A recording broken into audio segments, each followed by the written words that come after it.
Hey everyone, per your requests, I'm starting Soul Land 5, The Rebirth of Tang San today. My channel isn't monetized, so if you're able to, please support me on PayPal to help me stay active. Chapters 161 through 180 of the previous episode, Tang San infiltrates Kali Academy at night to secretly protect Mei Kengzi during her field training with the Beauty and the Beasts team. His vigilance pays off when her team is ambushed by a group of peacock demons led by Wang Yan, Mei Kengzi's half-brother. Wang Yan, threatened by her superior royal bloodline and potential to usurp his inheritance, attempts to kidnap her. Her teammates, including the Golden Lion demon, cowardly abandon her to save themselves. Refusing to let her fall into their hands, a disguised Tang San, using the alias Asura, launches a barrage of poisoned godly Zuge crossbow bolts, enhanced by his discerning eye of heaven, to incapacitate the attackers before grabbing Mei Kengzi and escaping. Despite his heroic rescue, Mei Kengzi remains calm and aloof. To Tang San's astonishment, she reveals a blue-class Redemption Society mark on her hand, proving she is a high-ranking member of the human resistance and was likely fully prepared to handle the ambush herself.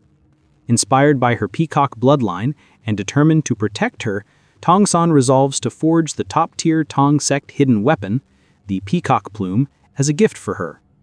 Meanwhile, he contemplates the long-term risks of his rapid cultivation via the mysterious heaven technique, realizing that his unique accumulation of multiple demon bloodlines may trigger the plane's ultimate suppression when he attempts to break through to the god level. Thank you. Now, let's get back to the story of Soul Land 5, The Rebirth of Tang San.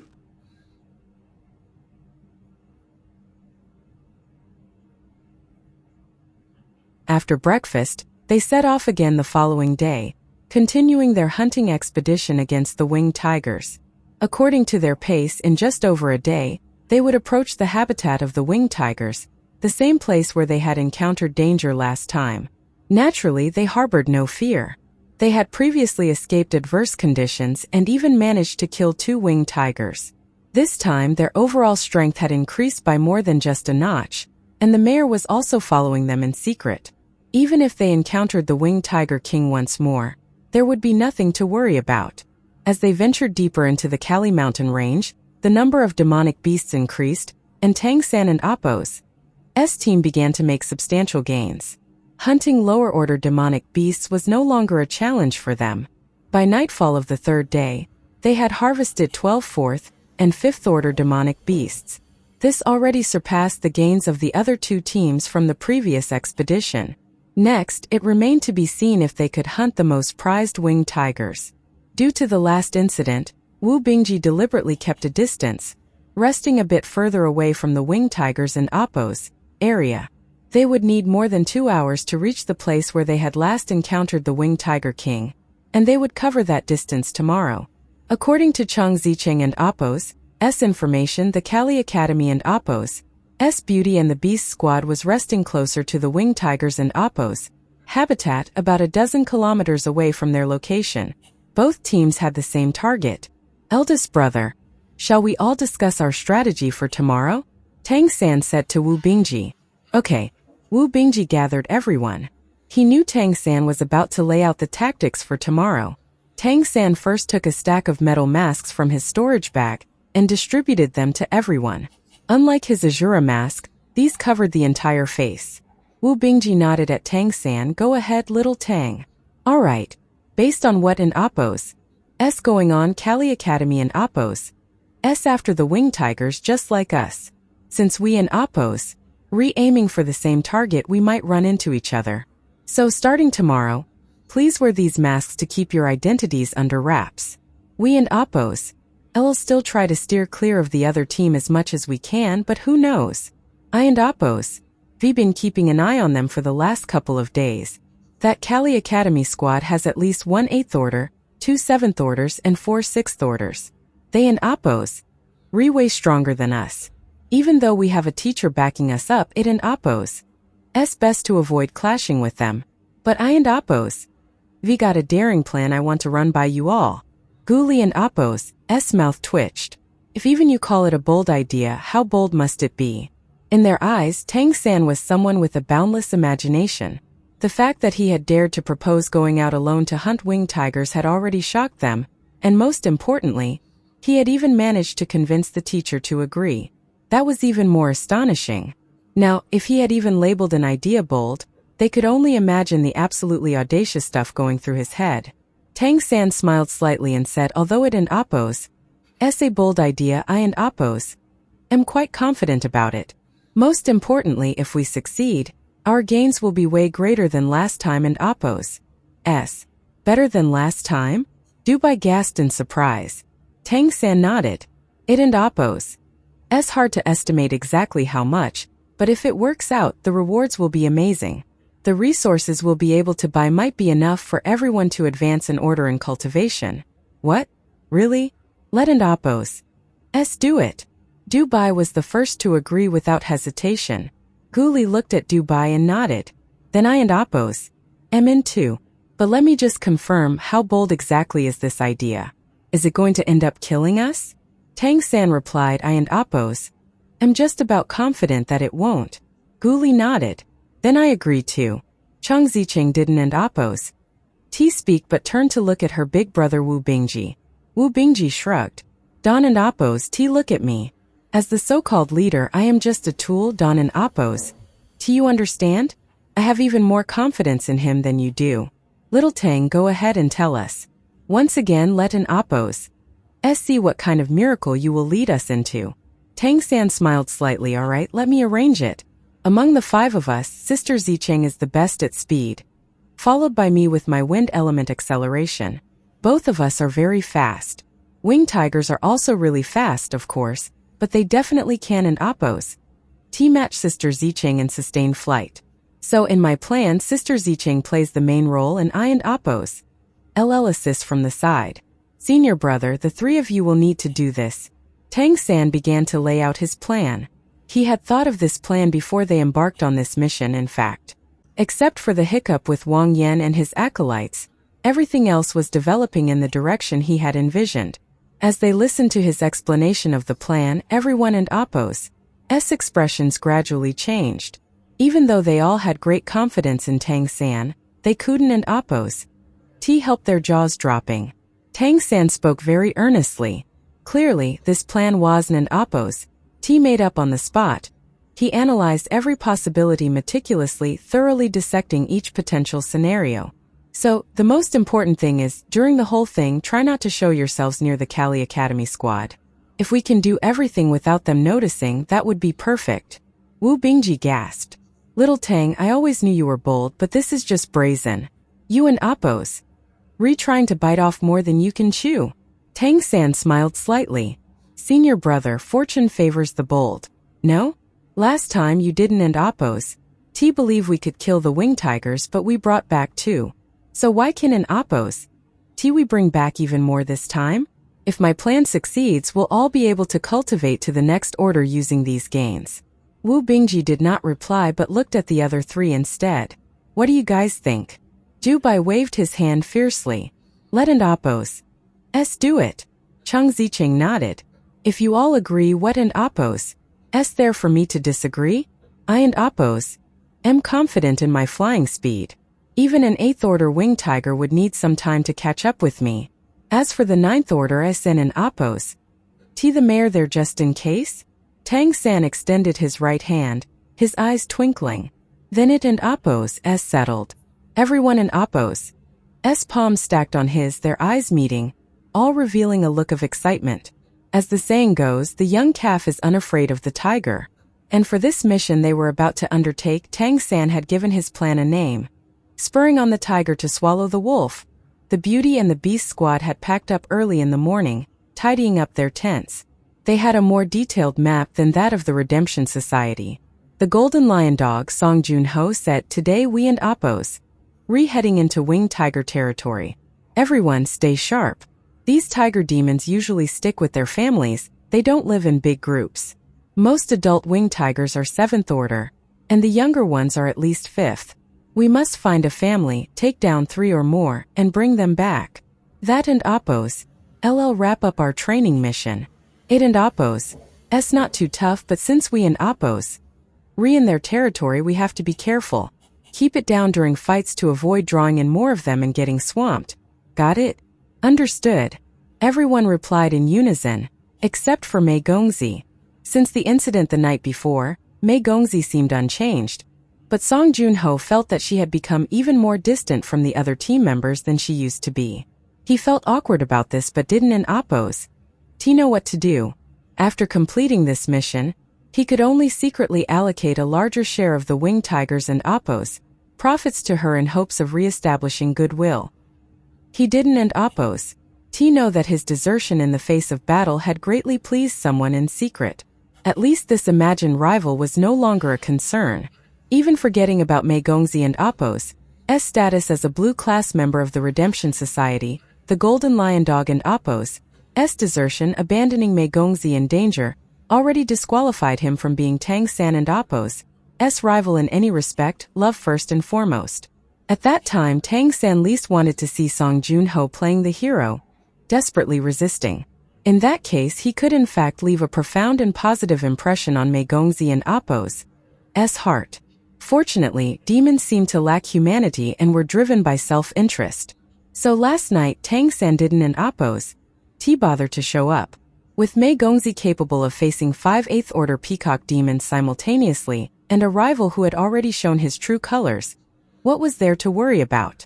Song Junho gave Mei Gongzi a glance, saw that she seemed indifferent as usual, and then waved his hand saying let and oppose set off. The group of 7 moved quickly. According to the map, it would take a little over an hour to enter the territory of the winged tigers. Song Junho led at the front, with the thick-skinned bear demon at the rear for defense. Mei Gongzi as the team and Appo's long-range attacker was positioned toward the back. The demon responsible for scouting flew ahead. They advanced quickly through the jungle as they had practiced. And soon as daylight broke, they entered the winged tigers and Appo's territory.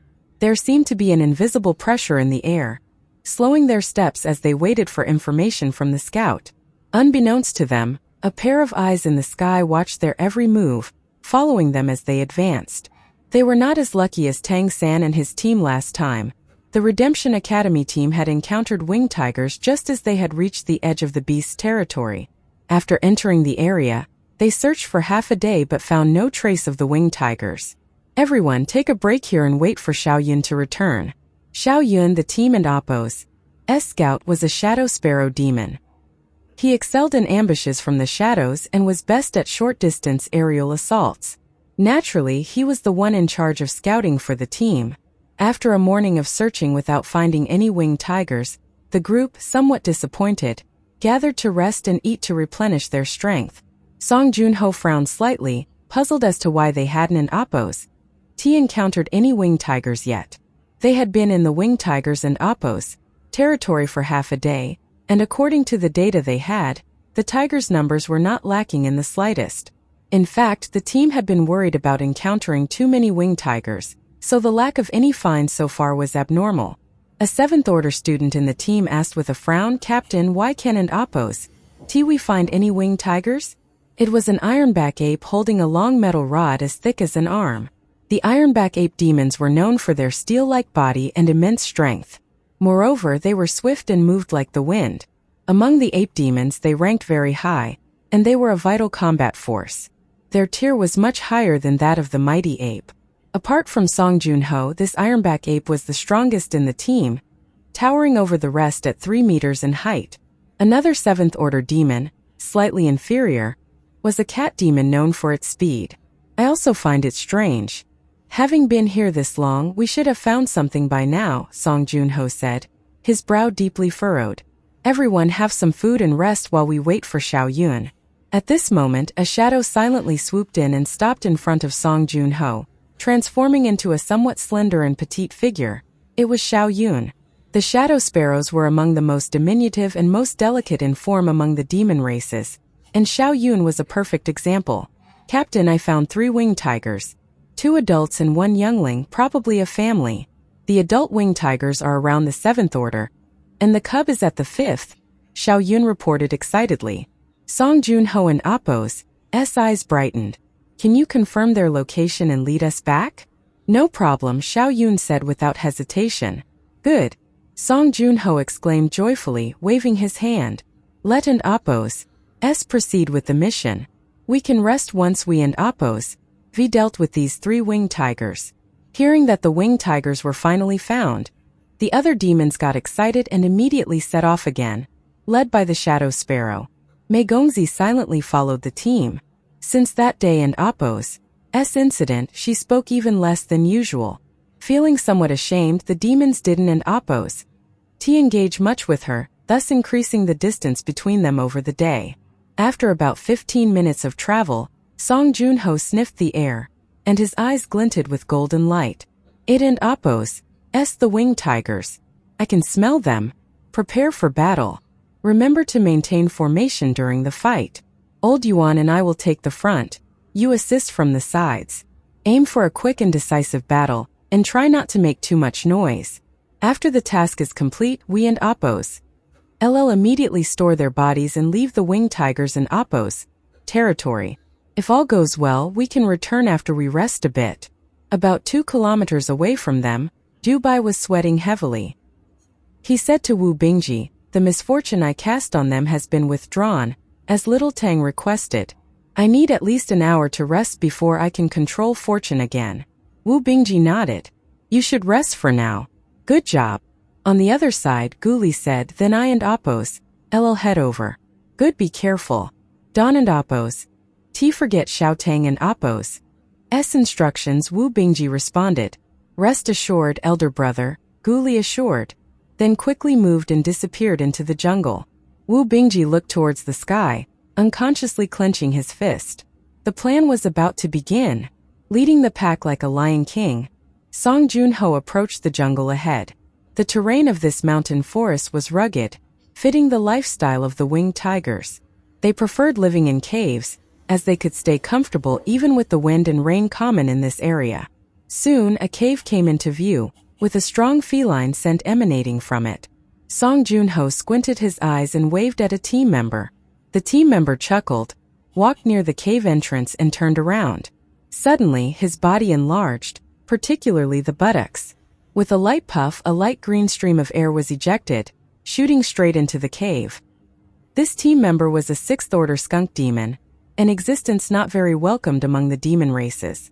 The skunk demon in Appos' most incredible ability was its fart, a gas that caused extreme stimulation to the senses. Once smelled, it instantly irritated one's nerves, and its unbearably foul odor could make an opponent extremely uncomfortable. Naturally, the more tightly closed the space, the greater its power. This skunk demon was of the 6th order. While its lineage was not favored in Kali City, it could enter Kali Academy because it was a genius in its clan, with the potential to reach the god level, so a great price was paid for its admission. The reason why Song Junho had chosen it as a member of his team was the power of its chemical weapon. The skunk demon and Appos' fart was not an indiscriminate attack. It could envelop a specific area under its control. Otherwise, someone like Song Junho would not have been caught dead in the same city as a skunk demon, much less in the same team. Indeed, in actual combat, the skunk demon and Appos' ability, if used well, made for amazing crowd control. And the cave they were facing right now was naturally the perfect place for it to demonstrate its prowess. Before long, a series of angry tiger roars echoed from the cave. Immediately following, a gust of wind blew, and a massive burst of cyan green light erupted from the cave. The winged tiger, being of wind attribute, naturally tried to blow away the odor of the skunk demon with a gust of wind. The skunk demon chuckled, a green light flashing in its eyes. It opened its mouth and inhaled, drawing back in the green gas blown out of the cave by the gust of wind. Witnessing this scene, Mei Gongzi Kuden and Appos' helped but turn her head away. Though it was not her first time seeing it, she still found it hard to accept these habits of the demon clan, and some of them disgusted her from the bottom of her heart. A vast green-lit beast suddenly rushed out of the cave, letting out an angry roar and accompanied by numerous wind blades slashing outward. A 7th-order winged tiger. Song Junho immediately charged forward. He roared at the sky, his golden hair growing longer and his body becoming more imposing. Intense golden flames surged, with the pressure of the golden bloodline directly suppressing the 7th-order winged tiger. Behind him, a vast golden lion and Appos' shadow faintly appeared, mirroring his movements. He threw a punch and intense golden light burst forth instantly. For the past few days, he had been feeling very frustrated. Although Mei Gongzi had never said anything to him, he knew all too well that he had seriously offended her, and that was made doubly obvious by her attitude, even colder than usual. What was more important was that he didn't oppose know how she had dealt with the crisis brought by Wang Yan. He even wondered whether the incident that day had been a test arranged by the siblings. And now everything was over, she couldn't oppose look at him the same way again. So with a sigh in his heart, he exploded in fury as he faced the 7th Order winged tiger. Under the suppression of the golden bloodline, the green light on the angry winged tiger instantly dimmed. Although the winged tiger and Appo's bloodline was objectively not weak, it was still far inferior to the golden bloodline. Moreover, Song Junho was 1 order higher in cultivation. In the next instant, an intense golden light was already surging toward it. The winged tiger had only enough time to activate its wind astral before the golden light brutally struck it head-on. With a loud bang, the 7-meter-long winged tiger was sent flying, crashing heavily into the cave wall and letting out a groan of pain as it embedded itself ever so slightly into the rock. Song Junho and Appo's eyes swirled with golden light like a deity descending from heaven, his intense golden flame growing more substantial. This golden blaze seemed to ignite the fur on the winged tiger, rapidly disintegrating the wind astral under the scorching golden light. This demonstrated the might of the golden bloodline. Each race in Appo's golden bloodline excelled in different aspects, and the power of the Golden Lion clan was the Golden Holy Fire, a power capable of incinerating both energy and soul, and extremely domineering. Once it hit its target, unless that target could completely suppress it by sheer power of higher order cultivation, it would continue to burn until the target died. The 7th Order winged tiger suffered incredibly from the start, unaware its opponent was from a golden bloodline, and a particularly strong one at that. It could only fully activate its wind astral to barely resist the golden holy fire from scorching its body, but this drained a significant amount of its bloodline power. It was suppressed in every possible way. Just then, accompanied by another roar, a second winged tiger charged out.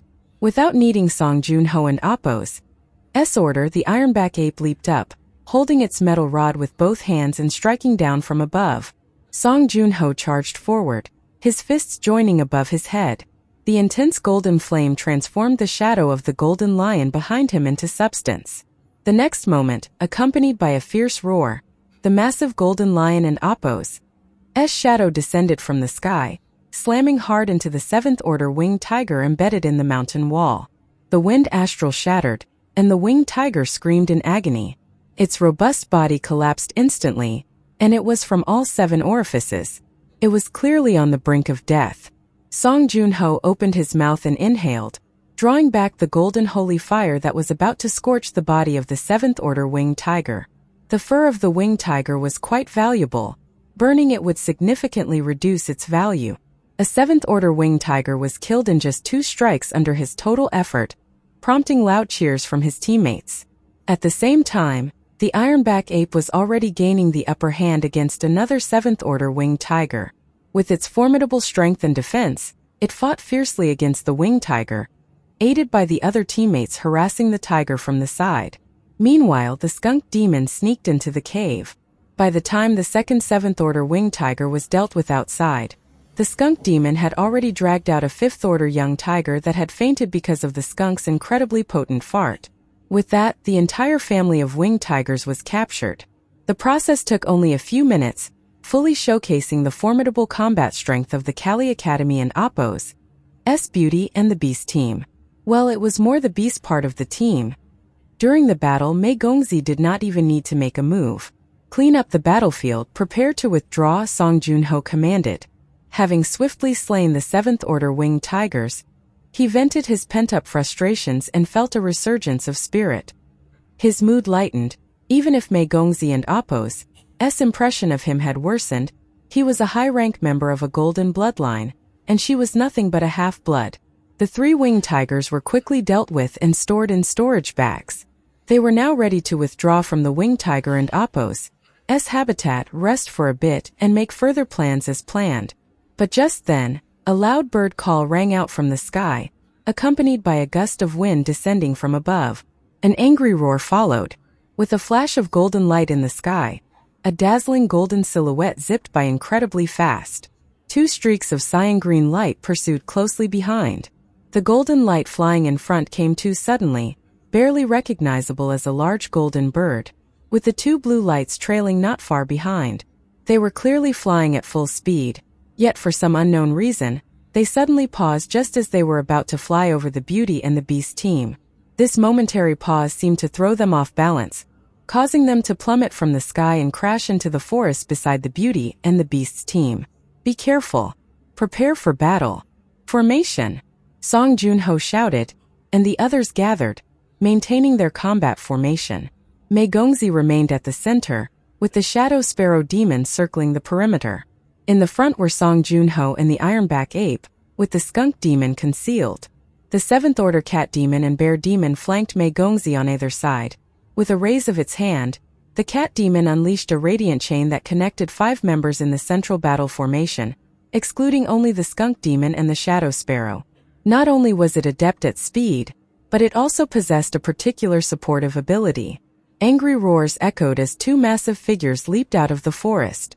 Astonishingly, they were 2 Seventh-Order winged tigers. "Captain!" The Bear Demon growled lowly. "Attack!" At this moment, Song Junho was at his peak momentum.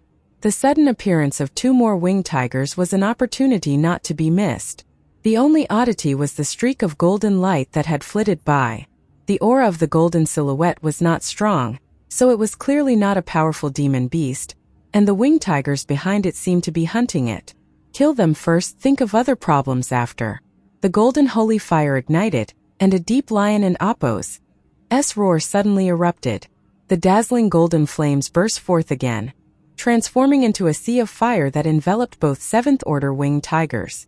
Sensing the presence of the golden bloodline, these 2 Seventh-Order winged tigers were more cautious than the one that had previously charged out of the cave, as they were already in a state of combat. A gale whipped up, and 2 cyan-green tornadoes burst forth instantly, stirring the golden flames away from their hides. At the same time, a multitude of wind blades erupted from them, sweeping toward the group. "Humph!" Song Junho snorted coldly. The golden holy fire instantly boiled over, and the wind element disintegrated under its scorching heat.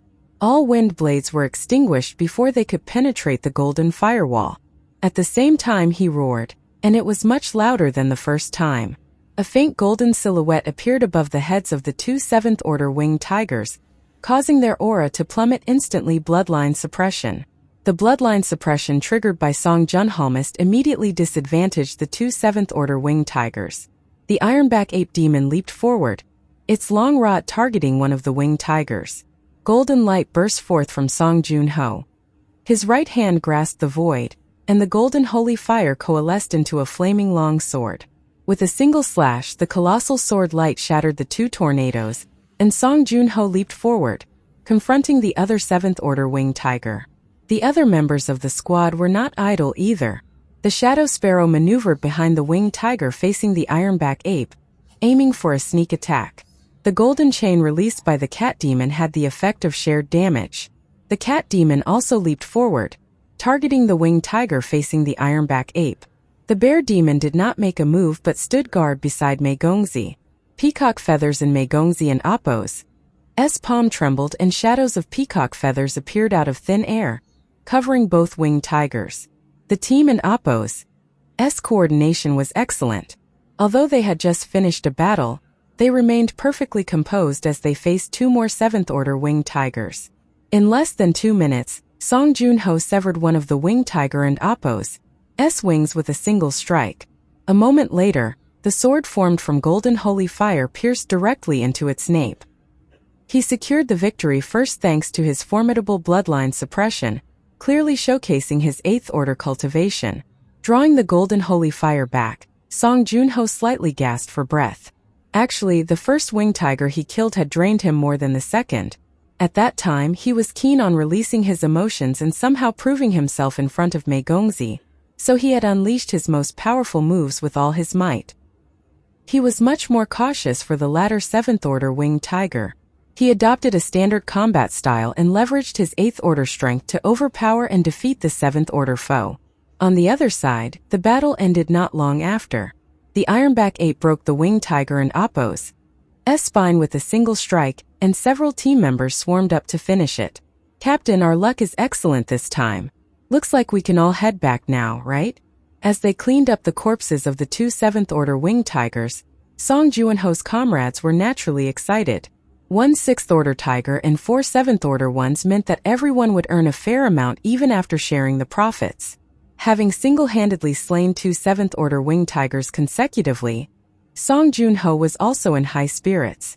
It was good luck, encountering and resolving battles one after the other, enhancing the team and Appo's overall combat strength even further and earning a fat profit in the process. Not bad. Everyone has worked hard. Let and Appo's clean up and retreat to rest. We and Appo's come back again if there and Appo's a suitable opportunity. If not, we and Appo's return to the academy. Soon, the 7th Order Winged Tigers were dealt with and put away in their storage pouches. The 7 people gathered together, ready to leave the Winged Tiger habitat. Not far from where they had just left the battlefield, a loud bird cry rang out again in their ears. Mei Gongzi and Appo's expression changed instantly. This bird cry sounds familiar. Before the Beauty and Beast squad could fully react, a streak of golden light had already swooped past overhead. There and Appo's that bird again. The shadow sparrow leaped up, instantly reaching the sky. But the speed of the golden light was so incredible that it couldn't and Appo's to even get a clear view of the opponent. Then it felt a gust of wind approaching. This time, 3 cyan green streaks of light were rushing toward them at breakneck speed. The immense pressure caused the shadow sparrow demon and Appo's face to change drastically, prompting it to descend and hide among the shadows of the trees quickly. They were winged tigers without a doubt, and the pressure they exuded was even greater than what the team had faced before. It was a now familiar script. For some unknown reason, the 3 winged tigers halted their flight right above the Kali Academy team and crashed into the forest with mighty roars. If the previous incident could have been written off as a coincidence, there was no way that its recurrence could be considered mere chance. There's something going on. Everyone hide, Song Junho commanded in a low voice. But before they could properly conceal themselves, however, a series of wind blades burst out of the forest, heading directly toward them. "We and Appo's been discovered. Prepare for battle," Song Junho shouted angrily. At the same time, a flash of lightning crossed his mind. What was that golden bird? Was it deliberately luring the winged tigers here? The 3 winged tigers tumbled chaotically as they crashed into the forest. They could not understand what was going on. They had been forcefully halted mid-flight by an invisible force, and all the energy they put into catching that bird had brought them straight down into the jungle. Just then, a series of cold, icy lights suddenly burst forth, accelerating a second time in midair before instantly piercing their hides. The power of the icy lights was not enough to seriously injure them, but the intense pain made the 3 winged tigers even more furious. They charged directly toward the source of the icy lights. From the other side, an angry lion in Appo's roar echoed. Somewhere on a treetop, hidden within the canopy, there was a silhouette surrounded by faint white light. In Dubai and Appo's vertical eye white light surged, augmenting his fortune. This wasn't an Appo's his ultimate good fortune boost, but maintaining a certain level of luck was still achievable. And this fortune just so happened to prevent them from being discovered by the enraged winged tigers. The icy light needles were naturally Wu Bingji's doing. They were used to attract the winged tigers charging into the forest and guide them in the right direction. Naturally, the winged tigers and Appo's fall from the sky was the result of the chronocroc transformation. Even for 7th or 8th order demonic beasts, that momentary interruption of their momentum as they flew at full speed was more than enough to disrupt their movement. The greater the speed, the more uncontrollable their movement became, and the result was obvious. If it weren't and Appo's for the demonic beasts and Appo's muscular physiques, they would probably have been killed by the fall. The 3 in the canopy held their breaths, maintaining complete silence. They had witnessed the strength of the Beauty and Beast squad from a distance, especially Dubai, who relayed the situation on the battlefield to the others thanks to his powerful vision. Their last encounter with a winged tiger had been a narrow escape from death, whereas the Beauty and Beast squad had already quickly taken down 5 winged tigers, indicating the vast difference in strength between the two squads. Tang San and Appo's plan was akin to dancing on a knife and Appo's edge. Indeed, Tang San and Appo's plan to spur on the tiger so they could swallow the wolf was pretty simple, using Chang Zicheng and Appo's golden rock transformation and Appo's rapid flight to guide the winged tigers to attack the Beauty and Beast squad, continuously weakening them, using their hands to kill the winged tigers and finally striking from the shadows to seize their gains. This plan sounded simple, but in practice, it was challenging. For example, using Chang Zicheng as bait was very risky. She was only at the 5th order, and one wrong move could mean certain death if she was caught by an adult winged tiger. Therefore, she couldn't and Appo's attract the winged tigers alone. Tang San had to assist her to ensure she wasn't and Appo's caught before she could fully accelerate. Then there was Wu Bingji and Appo's team. Dubai controlled their fate. With good luck, the plan would proceed smoothly and they would be safer. Guli ensured the winged tigers would stop abruptly in the middle of their high-speed flight. Wu Bingji guided the winged tiger to attack with his nearly invisible ice needles. Wu Bingji was tense. He knew that whether it was facing the winged tigers or the Beauty and the Beast's team, either party was beyond their abilities to deal with. The enemy might think the first time they were discovered by winged tigers was coincidental, but the second time, that could not possibly be a coincidence. They would surely suspect that someone was messing with them. Thus, Tang San had carefully selected stronger winged tigers for the second wave, 1 8th order tiger and 2 7th order ones. A group was the limit for the Beauty and the Beast team. They were tired from their previous battles, and whether they knew it was a trap or not made no difference. Facing such strong foes and emerging unscathed would take all they had. When Wu Bingji sensed the winged tigers rushing in the direction he guided them in, away from him and Dubai, the way he looked at Dubai changed. Without a doubt, fate played a significant role. Otherwise, it wouldn't be impossible for the winged tigers with its perception to discover them, given the difference in strength. Guli and Appo's face was pale, whether from overusing his chronocroc transformation or from fear. When they heard the sounds of fierce battle nearby, they couldn't and Appo's help but breathe a sigh of relief. By this point, it was clear that Tang San and Appo's plan was successful. Now, all these little orioles sitting in a tree had to do was wait for Mantis and the cicada to finish fighting, then swoop in to claim their prize. Can you see the battle over there? Wu Bingji quietly asked Dubai. I can and Appo's I and Appo's am too tired. I'll have to rest for a bit. Maintaining the fate enhancement had drained Dubai. He would need the celestial fox vision and the purple demon eyes to peer through the tree canopy, and that was a tall order right now. Eldest senior brother, what do we do now? Guli quietly asked. Wu Bingji shook his head and said, stay put and wait for little Tang and Appo's signal. Zicheng will relay the situation here to him. He and Appo's will surely be ready with the next steps.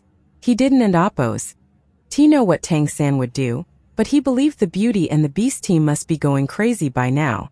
And indeed, Song Junho was really on the verge of going mad.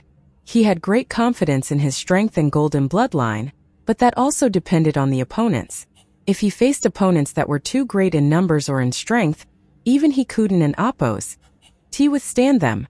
When the 3 winged tigers madly charged at them, Song Junho and Appo's face turned pale. If it were just 3 7th order tigers his team could manage, but one of them was 8th order. In terms of strength, they were on par with Song Junho and Appo's team, especially after their previous 2 battles. The 3 winged tigers would certainly not consider them friends, as they carried the bloody scent of the previously slain winged tigers. These demonic beasts would not misidentify the smell of their kind. The 8th order winged tiger and Appo's eyes were a bright cyan. Facing those smeared with the blood of its kin, it didn't and Appo's hesitate for even a moment. Blades of wind, solid as reality itself, roared forth under the push of wind astral, transforming into a sweeping storm. The Beauty and the Beast team could no longer afford to speculate about who was plotting against them. Song Junho dashed out in a flash, no longer fighting in human form. Accompanied by a mighty roar, he transformed into a golden lion over 8 meters long, and his dazzling golden flames burst forth. His mighty bloodline power was unleashed without restraint. The golden holy fire surged instantly, colliding with the storm. Immediately, golden flames erupted in the forest, turning many trees into ash. In peak condition, even facing an 8th Order winged tiger, Song Junho would be confident in defeating it. But the previous 2 battles had taken their toll. After all, the winged tigers were powerful demon beasts. Continuous use of the golden holy fire had caused his bloodline power to deplete, and at his level, it would take some time to recover. Only at the 9th Order would his recovery truly accelerate. The 8th Order winged tiger opposite was not ordinary. It was a pinnacle 8th Order powerhouse, close to the level of a tiger king. Each of its hairs was imbued with wind astral, making it look as if it were carved from cyan jade. The golden holy fire astral blocked the winged tiger and Appo's storm, but it visibly lost power in the process. The golden lion Song Junho had transformed into roared, "Use all you have and let's end this quickly. Other enemies are lurking in the dark." Intense golden flames enveloped him as he spoke, and a massive golden lion silhouette emerged behind him.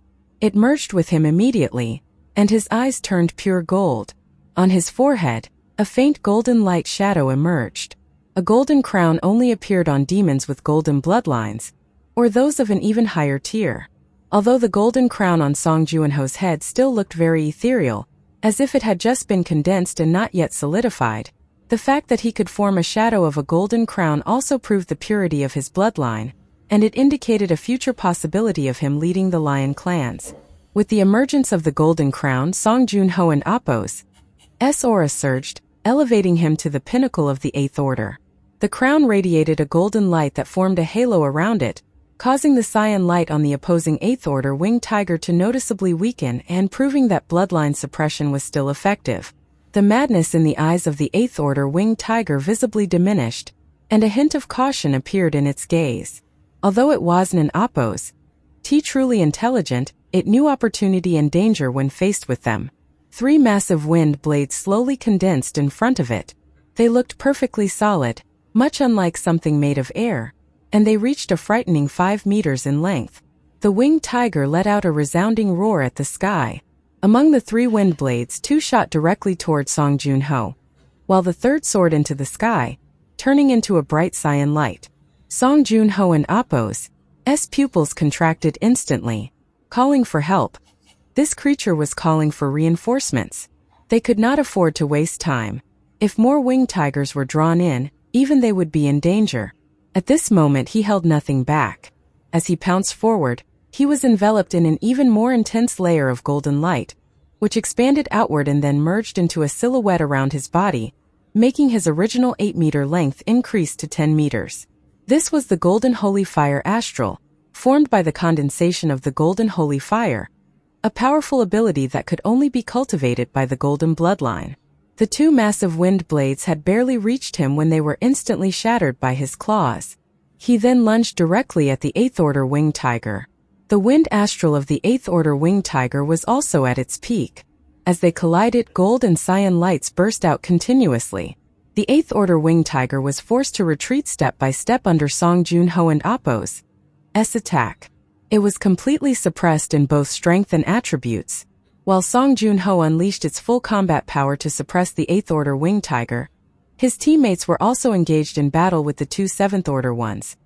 The 7th Order Ironback Ape and the 7th Order Cat Demon started confronting the 2 7th Order winged tigers.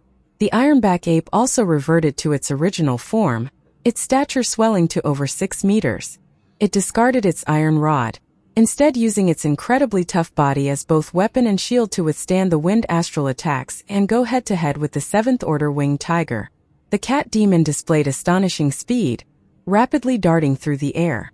The 6th Order Bear Demon blocked the front, coordinating with the Cat Demon in the attack. The Shadow Bird continuously launched sneak attacks from the shadows, leaving multiple wounds on the 2 7th Order winged tigers. Mei Gongzi calmly wielded her peacock plume. Each thrust created a series of afterimages, targeting the eyes of the 7th Order winged tigers, greatly distracting them. If Wu Bingji and his team could have seen the situation on the battlefield, they would surely have been astonished. The Beauty and the Beast team quickly gained the upper hand, even whilst facing 1 8th Order and 2 7th Order winged tigers. And what about Tang San at this moment? He was at a distance. Chang Zicheng, pale-faced, followed closely by his side. The 2 rapid sprints had greatly exhausted her, especially with the formidable winged tiger in pursuit. She feared being torn apart in midair by the winged tiger's claws. Tang San gazed into the distance, observing the situation on the battlefield. When he saw a blast of wind astral explode, the corners of his mouth slightly curled up. He had never underestimated the combat strength of the Beauty and the Beast's team. Mei Gongzi had the confidence to emerge unscathed even when facing 5 8th Order peacock demons. So, how could one single 8th Order winged tiger possibly pose a threat to her? And the Golden Lion Dog, being a descendant of the Golden family, definitely had some trump cards. Therefore, Tang San never believed an 8th Order winged tiger could threaten this team. Otherwise, Kali Academy Wooden and Appos T have let them undertake missions without an accompanying teacher. With that in mind, the most significant opponent he reserved for the Golden Lion Dog was not at the 8th Order. If in the previous battles against the winged tigers, the Beauty and the Beast team had been more than capable of suppressing their opponents, now they were going all out. Continuous combat had significantly drained their bloodline power. In addition, they had begun to sense something amiss with this situation. How could they not consider the possibility of enemies lurking in the shadows, deliberately drawing the winged tigers to attack them? An intangible shadow loomed, casting a heavy feeling in their hearts. At this time, Song Junho fully demonstrated the formidable strength of a descendant of a golden bloodline clan.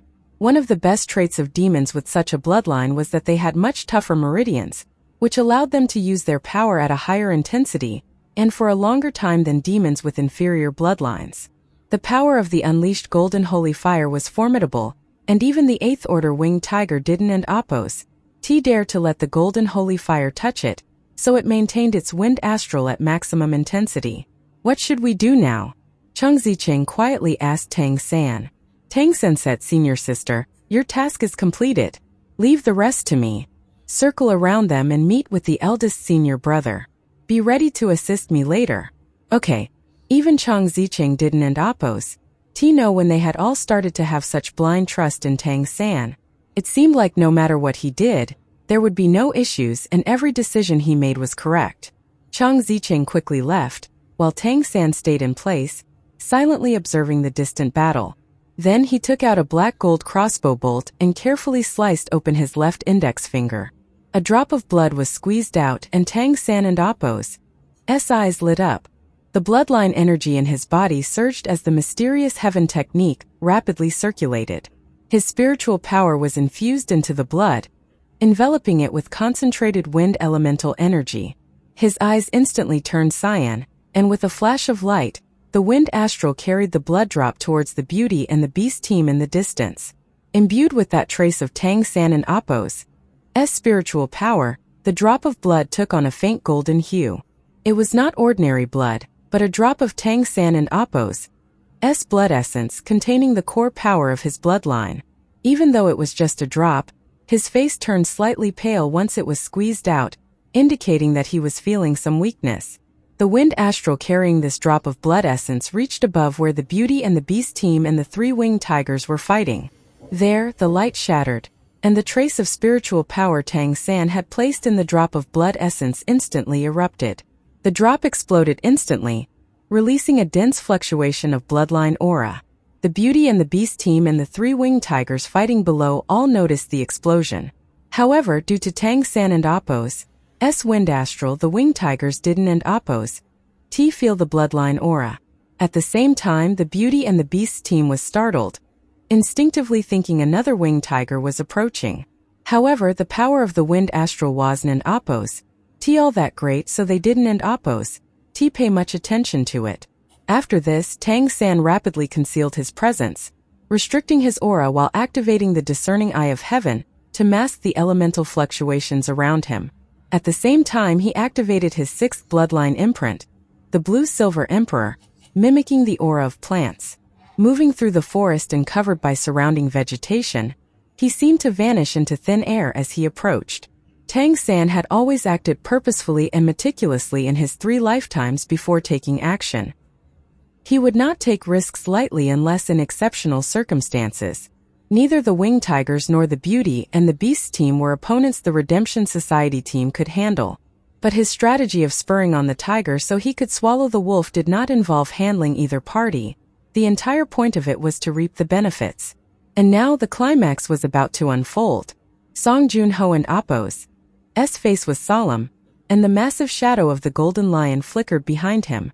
As he deployed the full power of his golden bloodline, his strength was immense. The 8th Order Winged Tiger was increasingly suppressed, its wind astral weakening under the scorching of the golden holy fire, and it was starting to falter. The situation of the other 2 7th Order Winged Tigers was not good either. Under the other Beauty and Beast team members in Appo's joint attack, they also sustained multiple injuries. While fighting, Song Junho pondered in his heart, wondering about this hidden enemy. There was no doubt that this hidden enemy was not stronger than them. Otherwise, they would have attacked directly without such complications. However, while the Winged Tigers were not a threat to them individually, the fact that they kept coming still posed a significant problem.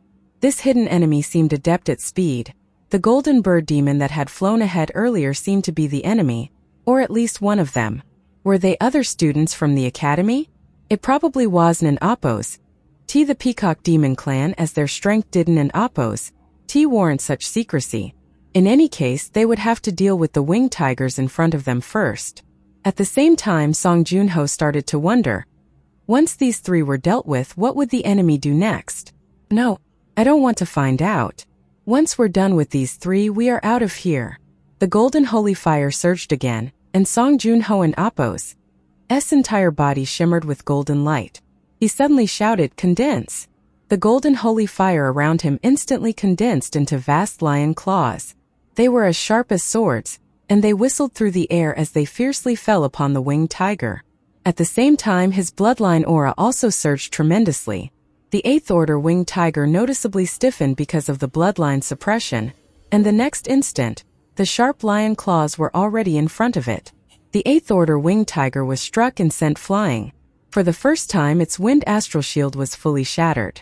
Bone-deep claw marks turned it bloodied, and the accompanying holy fire golden astral scorched its body, causing the Winged Tiger to emit a heart-wrenching roar. However, it didn't, and Appo's continued to fight. Instead, it suddenly flapped its wings and turned to flee. Although demonic beasts lacked intelligence, their survival instincts were strong.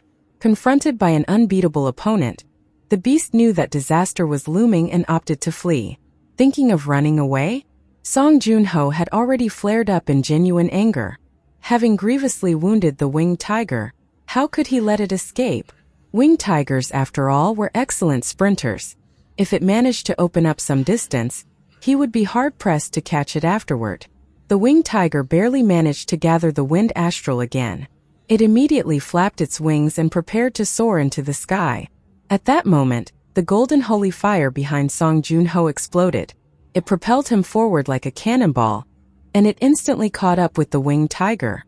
His claws fiercely grabbed the wings of the 8th Order demonic beast, and the golden holy fire once more erupted in a blaze. The golden holy fire that was already burning inside the Winged Tiger's wounds suddenly surged, almost instantly invading its body. Song Junho and Appo's eyes shone with golden light as the fierce golden flame swept downward, suppressing the Winged Tiger and smashing it directly to the ground. The golden holy fire on the Winged Tiger burned even more intensely, turning it into a massive golden fireball.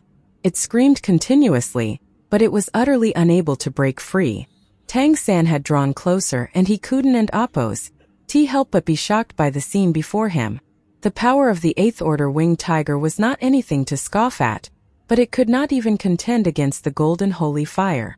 Moreover, he could feel that the golden holy fire burning on the Winged Tiger was fueled not by Song Junho's energy, but by the tiger's own body and bloodline power. The golden holy fire had ignited the bloodline of the Winged Tiger, and it was burning more and more fiercely. A moment later, an even more bizarre scene unfolded. Song Junho absorbed these burning golden flames. Under Tang San's astonished gaze, his previously depleted physical strength and bloodline power were recovering rapidly. Oh, so the golden holy fire can do something? What a unique and powerful ability. Truly befitting of a golden bloodline. However, Tang San also felt pangs of regret. If he allowed it to burn, all the valuable parts of the 8th Order winged tiger would be incinerated. Previously, Song Junho had not done this. Obviously, he was also unwilling to ruin his own profits. But now, with a powerful enemy lurking in the shadows, he could no longer afford to be frugal. He directly used this powerful ability of the golden holy fire, allowing himself to recover to his peak. The intense golden flames blazed, and the screams of the 8th Order winged tiger beneath him weakened. Just then, the earth-shattering roar of a tiger suddenly rang out. Hearing this roar, the winged tiger suppressed by Song Junho suddenly let out a roar in response, perhaps in a final burst of strength, and the golden flames wrapping it burst outward. A dazzling cyan light burst out from within it, forcibly pushing Song Jun away. The golden lion transformed by Song Junho shimmered in its eyes, revealing a trace of surprise as it gazed upward into the sky. The 8th Order winged tiger scorched by the golden holy fire seemed to have expended its last breath of life, and it was now lying prostrate and weakened on the ground, on the verge of death. Meanwhile, the other 2 7th Order winged tigers also heard the deafening roar, but their reaction was very different. They showed no sign of fleeing. Instead, they launched a crazy all-out assault. Their wind astrals exploded forward, turning the tides and forcing the ironback ape and the cat demon to retreat continuously, barely holding their ground with Mei Gongzi and Appo's support. The sky seemed to darken in an instant, and the next moment, the wind element in the air suddenly intensified, and the gusts of wind carried a bloody scent as they swept through the forest. Then, something even more terrifying happened. Loud tiger roars resounded, clearly not from just one winged tiger. The piercing howls made the valley seem alive and filled with madness. Song Junho and Appo's face changed drastically, and without hesitation he bellowed, "Quick, break through." As it spoke, Song Junho lunged without hesitation toward the 7th Order winged tiger in front of the cat demon. The dazzling golden holy fire formed into a lion and Appo's paw, swatting the winged tiger and wounding it grievously. He followed up with a leap and his tail swept across, striking the other 7th Order winged tiger. In perfect coordination, the ironback ape smashed the tiger with its rod, breaking apart the tiger's wind astral and its shoulder in one go. But at this moment, they could no longer afford to continue attacking the 2 7th Order winged tigers. Without a moment of hesitation, the 7-member team turned and ran away, led by Song Junho. Meanwhile, Tang San had already concealed himself in the canopy of a large tree, using the discerning eye of heaven to hide his aura, ensuring that not even a trace of it was detectable. A massive winged tiger flew swiftly into the sky, heading straight toward where Song Junho and Appo's team was retreating. Moreover, winged tigers from all directions converged, all pursuing Song Junho and his team. Tang San and Appo's mouth twitched slightly. He realized that he might have gone too far. He had released a drop of his blood in order to spread his own aura around, aiming to attract the winged tiger king, who considered him an enemy. The last time they had killed the winged tiger king and Appo's mate, and with both mate and child dead, the impact on the winged tiger king was imaginable. Under Zhang Haoshuan and Appo's onslaught, the winged tiger king was injured and forced to retreat. However, remembering an enemy in Appo's scent, aura, and other characteristics was a natural ability for these mighty beasts. The moment Tang San released his blood and aura, he was almost immediately detected. Through the use of the discerning eye of heaven and the control of his mighty spiritual power, Tang San had released this aura toward Song Junho. The golden holy fire protected Song Junho. As soon as the blood got close to him, it was naturally incinerated, but Tang San's aura had already infiltrated. This was Tang San and Appo's gift to the golden lion dog. But even Tang San hadn't and Appo's anticipated that this time the winged tiger king wouldn't and Appo's just come for revenge by himself, but rather call upon all the winged tigers in the area to join the battle. Indeed, he might have gone too far. No matter how fast Song Junho and its team ran, could they outpace the winged tigers, adept in wind element control and with literal wings on their backs? Getting out of this situation was not going to be easy. After a brief moment of surprise, however, Tang San regained his composure. He wasn't Appos, T overly concerned about the safety of the Beauty and the Beast's team. After all, Song Joon-ho indeed had some skill, as a member of a golden bloodline. As evident from the strength he had just displayed, even in a one-on-one fight with the Winged Tiger King, it might not win, but he wouldn't Appos, T lose either. The only issue was the previous exhaustion. Moreover, there was Mei Gongzi. The fact that Mei Gongzi could face 5 8th Order Peacock Demon elites so calmly suggested that she could confront 9th Order powerhouses. Tang San was watching secretly anyway, and he would assist her at a critical moment, ensuring her safety. Finally, Tang San's master was also watching from the sidelines, and Tang San knew that he would intervene if necessary. So rather than worrying about solving this situation, Tang San's worry was dealing with the numerous winged tiger corpses. Disposing of them might not be easy. In this brief moment, dozens of winged tigers had flown past, all at least at the 7th Order, with several being 8th Order. Led by the Winged Tiger King, they pursued relentlessly. Tang San descended from the sky next to the 2 injured 7th Order winged tigers lying on the ground. They had at most 20% of their combat strength left, and at this moment, this was the safest spot in the area.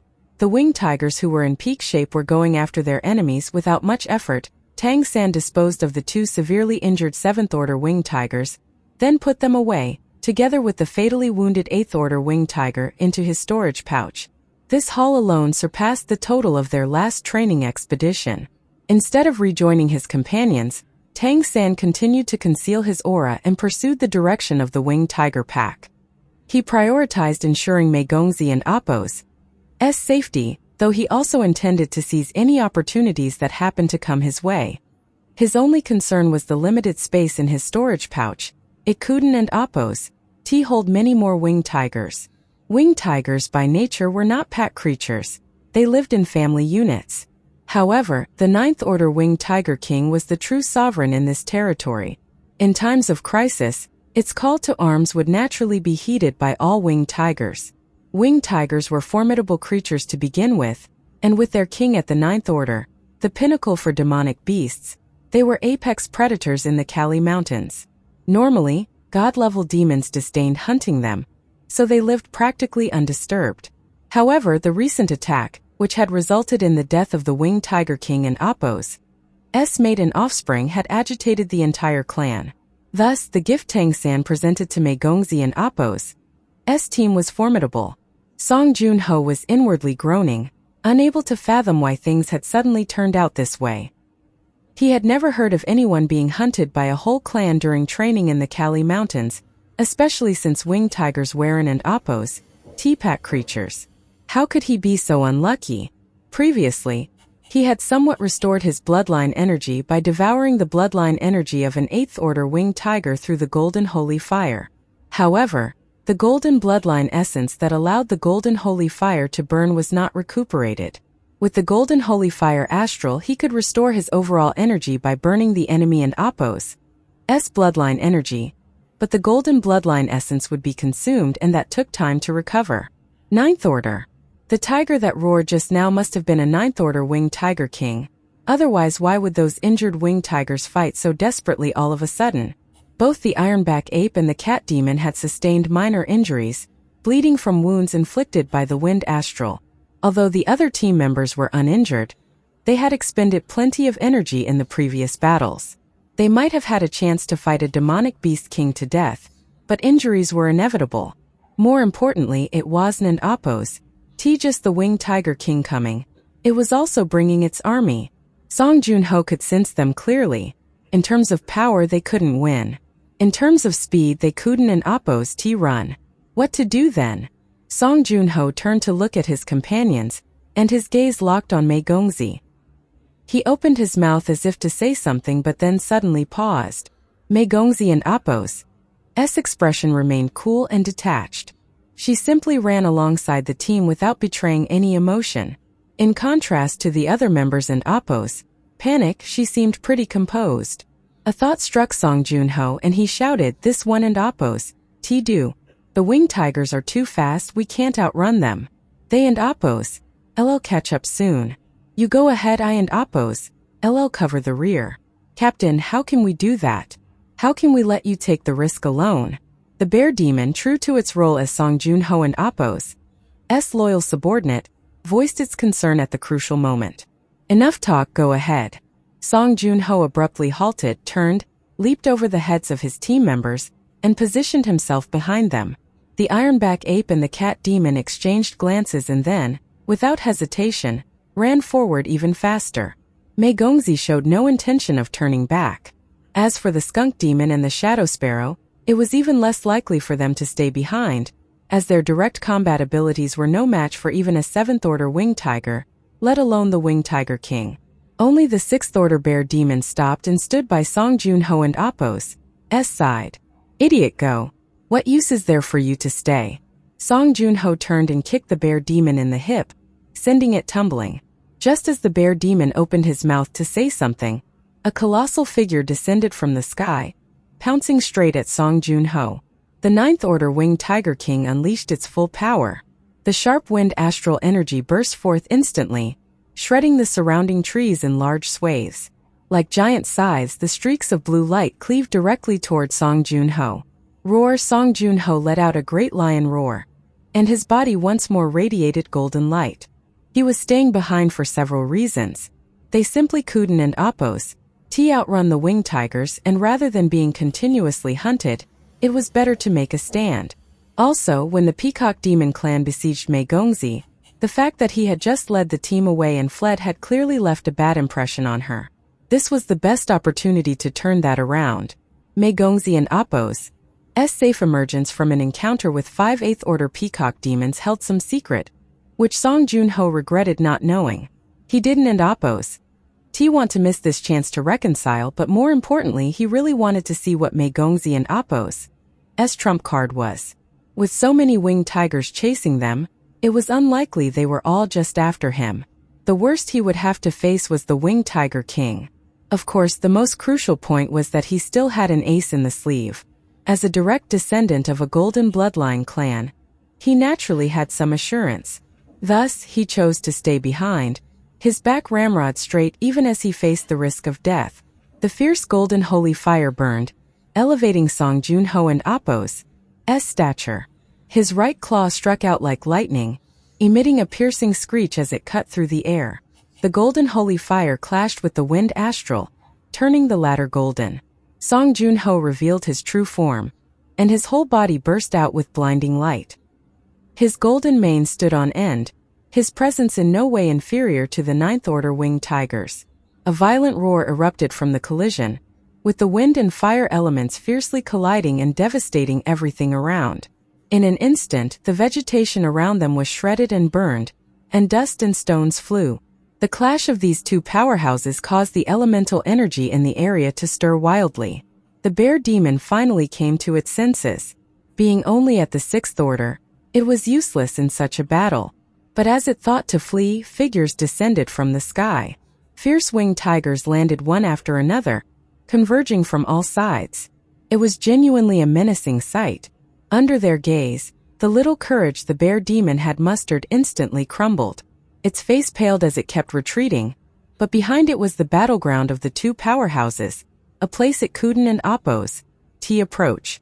Boss, help! Help, they and Appo's, all coming. The bear demon was nearly paralyzed with fright, overwhelmed by intense fear and feeling the terrifying fluctuations of the wind element around it. Little did it know its boss and Appo's mind was also filled with curses. Song Junho never imagined that the winged tigers would not even think to pursue Mei Gongzi and the others. They actually chose to surround him alone. The effect of that drop of Tang San and Appo's blood essence was indeed extraordinary. Naturally, Song Junho wouldn't know that the weak energy fluctuation he had sensed earlier came from the blood of the winged tiger king's mortal enemy. The winged tiger king Kuden and Appo's recognized the appearance of its enemy. All it remembered was the aura of the one who had slain its wife that day. At that time it was engaged in battle with Zhang Haoshuan and Diden and Appo's see what was happening on Tang San and Appo's side of the battlefield. But the enemy before it now bore that same aura, and considering his strength, he certainly seemed capable of killing its wife. Even with its undeveloped brain, this level of reasoning was not beyond it. By now Tang San had arrived nearby. Witnessing this scene, he felt a surge of shock, but then he relaxed. If Mei Gongzi had been among those besieged, he would have needed to find a way to intervene and rescue her at any moment. But Mei Gongzi wasn't oppose T among those under attack. She had already left. So it was time to sit back and watch the beasts fight. What a fierce battle between lions and tigers. Song Junho and Appo's combat experience was indeed considerable. With the winged tigers closing in, he knew that further trouble was brewing. Even facing a single winged tiger king was already a formidable task, as it was a 9th order powerhouse while he was only at the 8th. Only by leveraging his golden bloodline could he narrow this gap. However, the prior exertion had taken a considerable toll, and with so many winged tigers around, 4 of them at the 8th order and the rest at the 7th, it would be like ants overpowering an elephant, except he was no elephant and they were no ants. He had to flee, and he had to flee now. In an instant he made his decision. Continuing the fight would lead to certain death. Escape was the only viable option. A fierce golden light suddenly burst forth, and the golden lion silhouette emerged again. With its appearance, the winged tiger king and Appo's attacks were slightly weakened. In the next moment, Song Junho erupted into action. His body suddenly enlarged, and the golden silhouette behind him merged with him directly. The surrounding air shimmered with faint golden light, and even the sky itself brightened, now adorned with a golden glow. As he observed from a distance, Tang San felt a unique power awakening in the world around him. A power far surpassing the winged tiger king and Song Junho suddenly surged.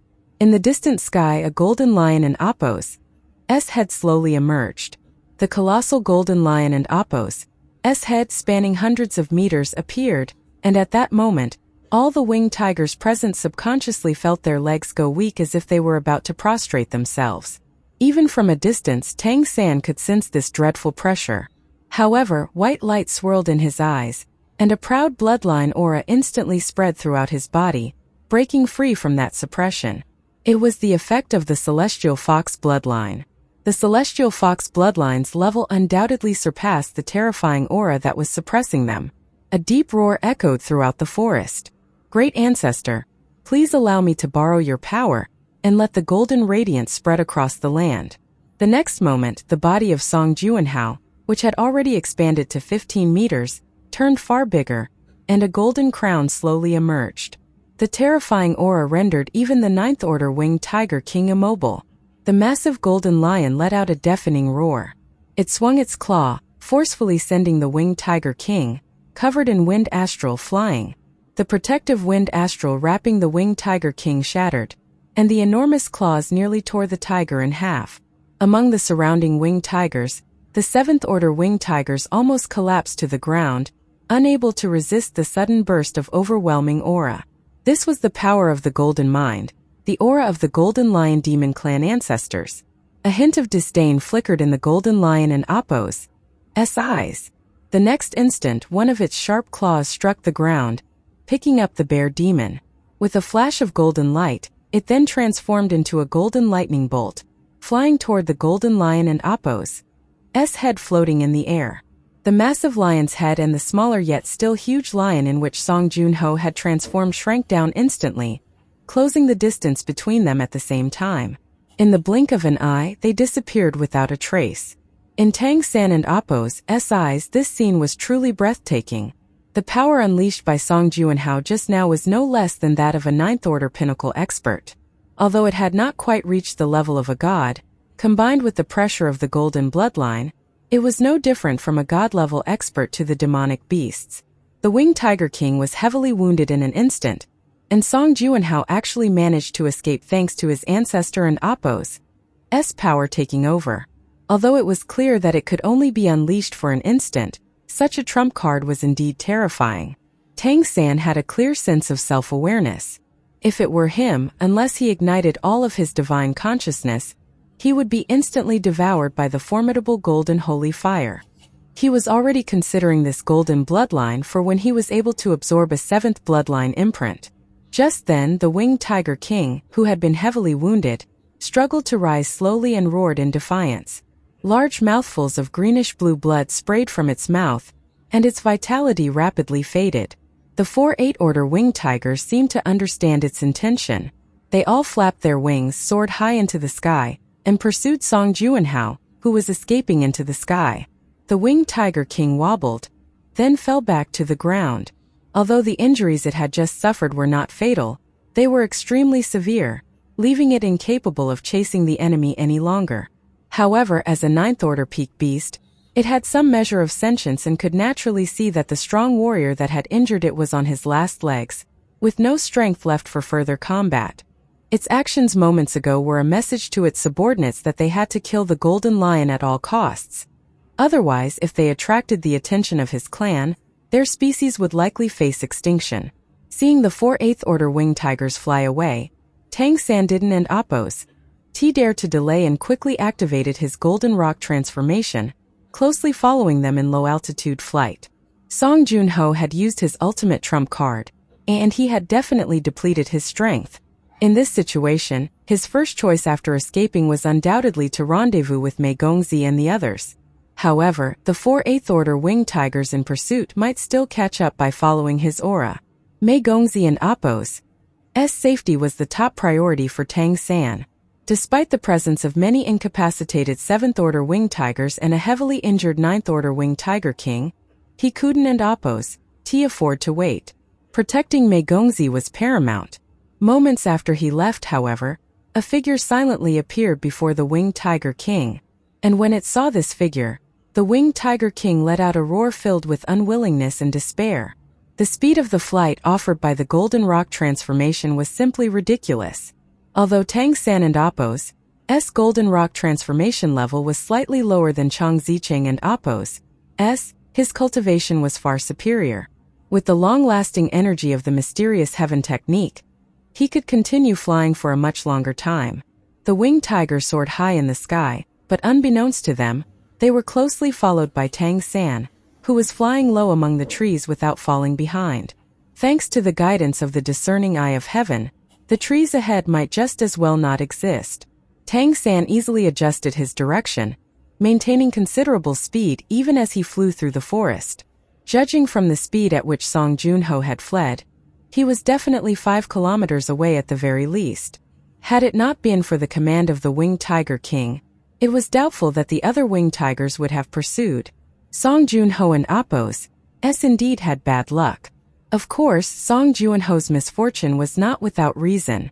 Cursed by 2 celestial fox visions, it would have been stranger if his luck were good. Tang San had no worries about not finding them. He simply followed the pack. He had to admit that the Beauty and the Beast team was just as fast to flee as it was to fight. It took a good half-hour before the 8th Order winged tigers in the air seemed to discover something, and they suddenly changed direction and accelerated. In the end, the Kali Academy team was still bound to be caught. Tang San slightly slowed down and approached carefully. Sounds of battle emanated from not far ahead. Tang San could see various types of elemental energy converging and colliding ahead through the discerning eye of heaven. The Beauty and the Beast team had already regrouped by the time he got there.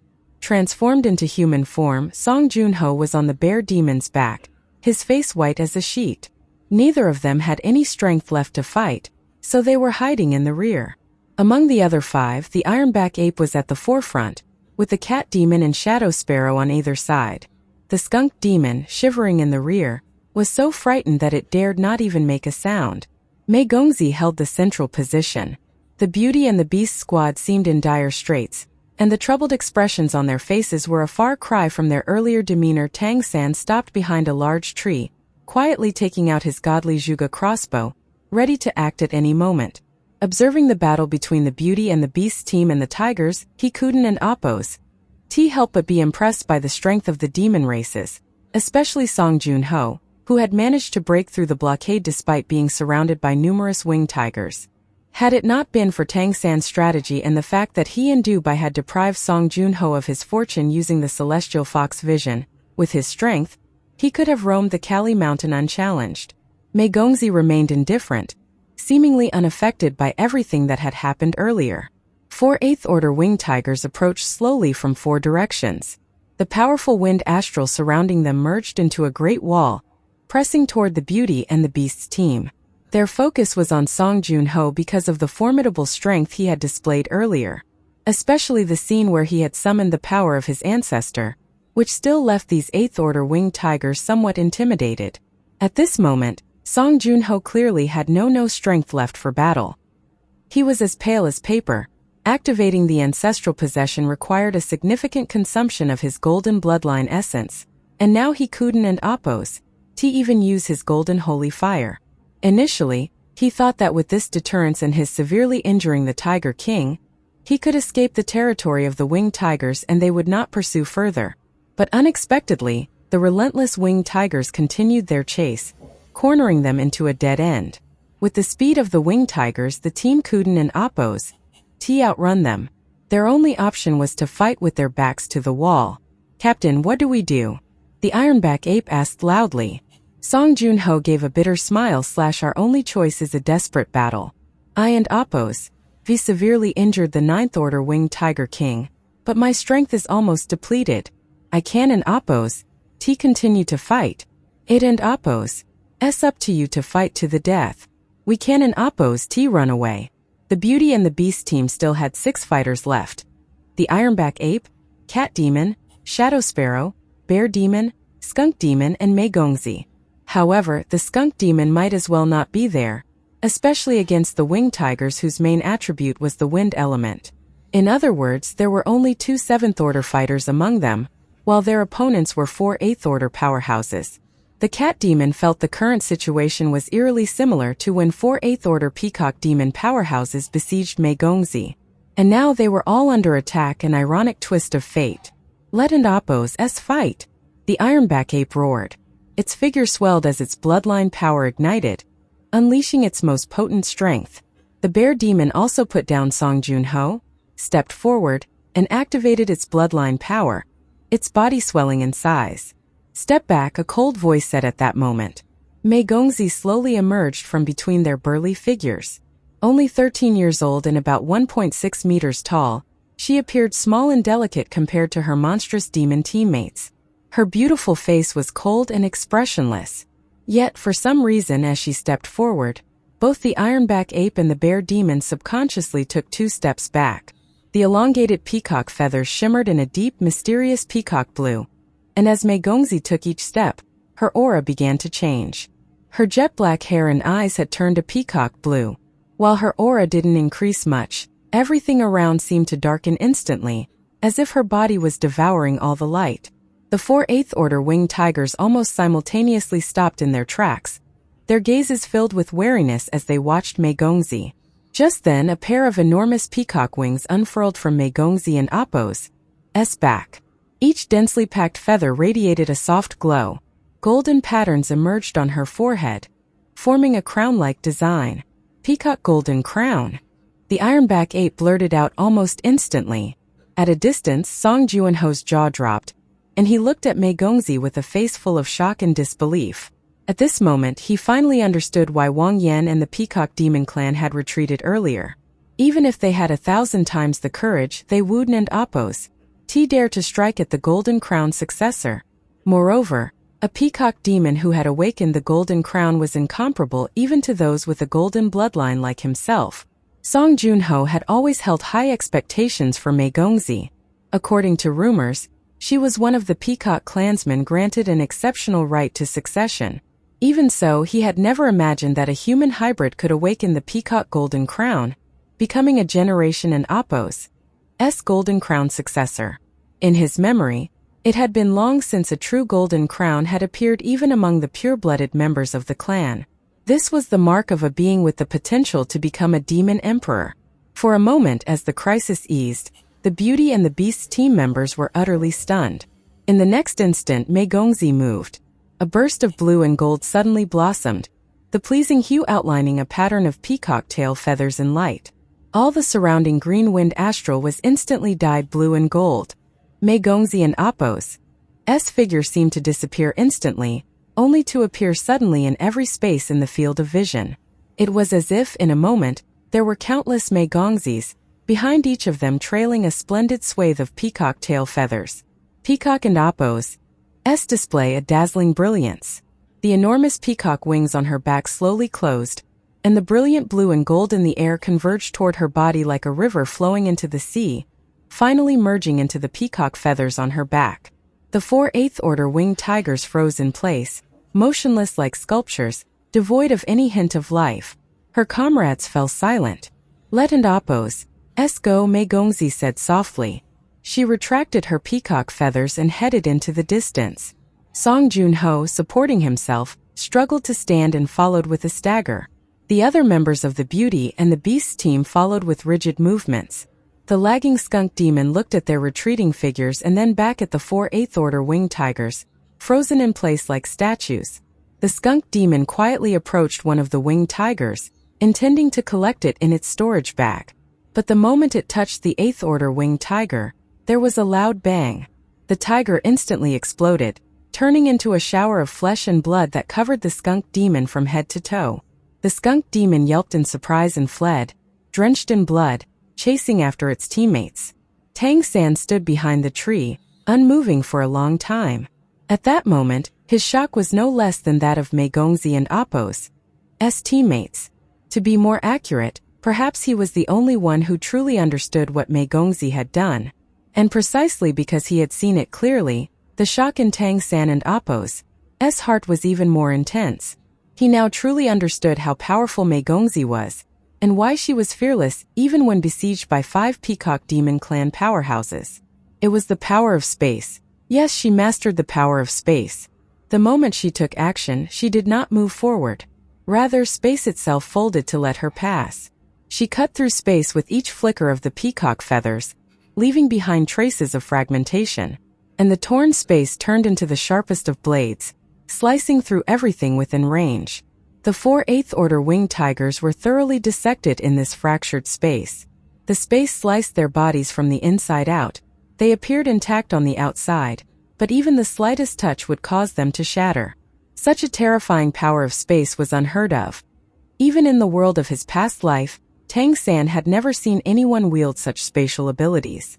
Time and space were the most elusive and challenging elements to cultivate. These two powerful attributes were closely related to the origin of the entire cosmos and its profound mysteries. Take, for instance, the chrono-croc transformation of Guli. It merely tapped slightly into the power of time, and it was far from the essence of the time attribute. Reaching the god level was likely necessary to attain a higher realm of mastery. However, the spatial power Mei Gongzi had displayed just now seemed to have genuinely touched the essence of space. Even Tang San Kuden and Appo's fully deciphered the strange spatial fluctuations emanating from her. He could only vaguely sense a mystical fusion between her peacock feathers and the space around her. Each feather seemed to divide space into layers, intermingling at different levels to create rifts, thus unleashing immense destructive power. It appears that those who previously besieged her, including her brother, did not possess such a capability. Otherwise, given that formidable control over spatial abilities, he and Mei Gongzi Kuden and Appo's have escaped so far when they were chased. Does this mean that this is a unique ability of Mei Gongzi? This was the true power of a first-tier bloodline. Yes, a first-tier bloodline. The Peacock Demon Clan inherently possessed a first-tier bloodline, each of which had unique characteristics. Tang San personally experienced the formidable power of the Celestial Fox Vision.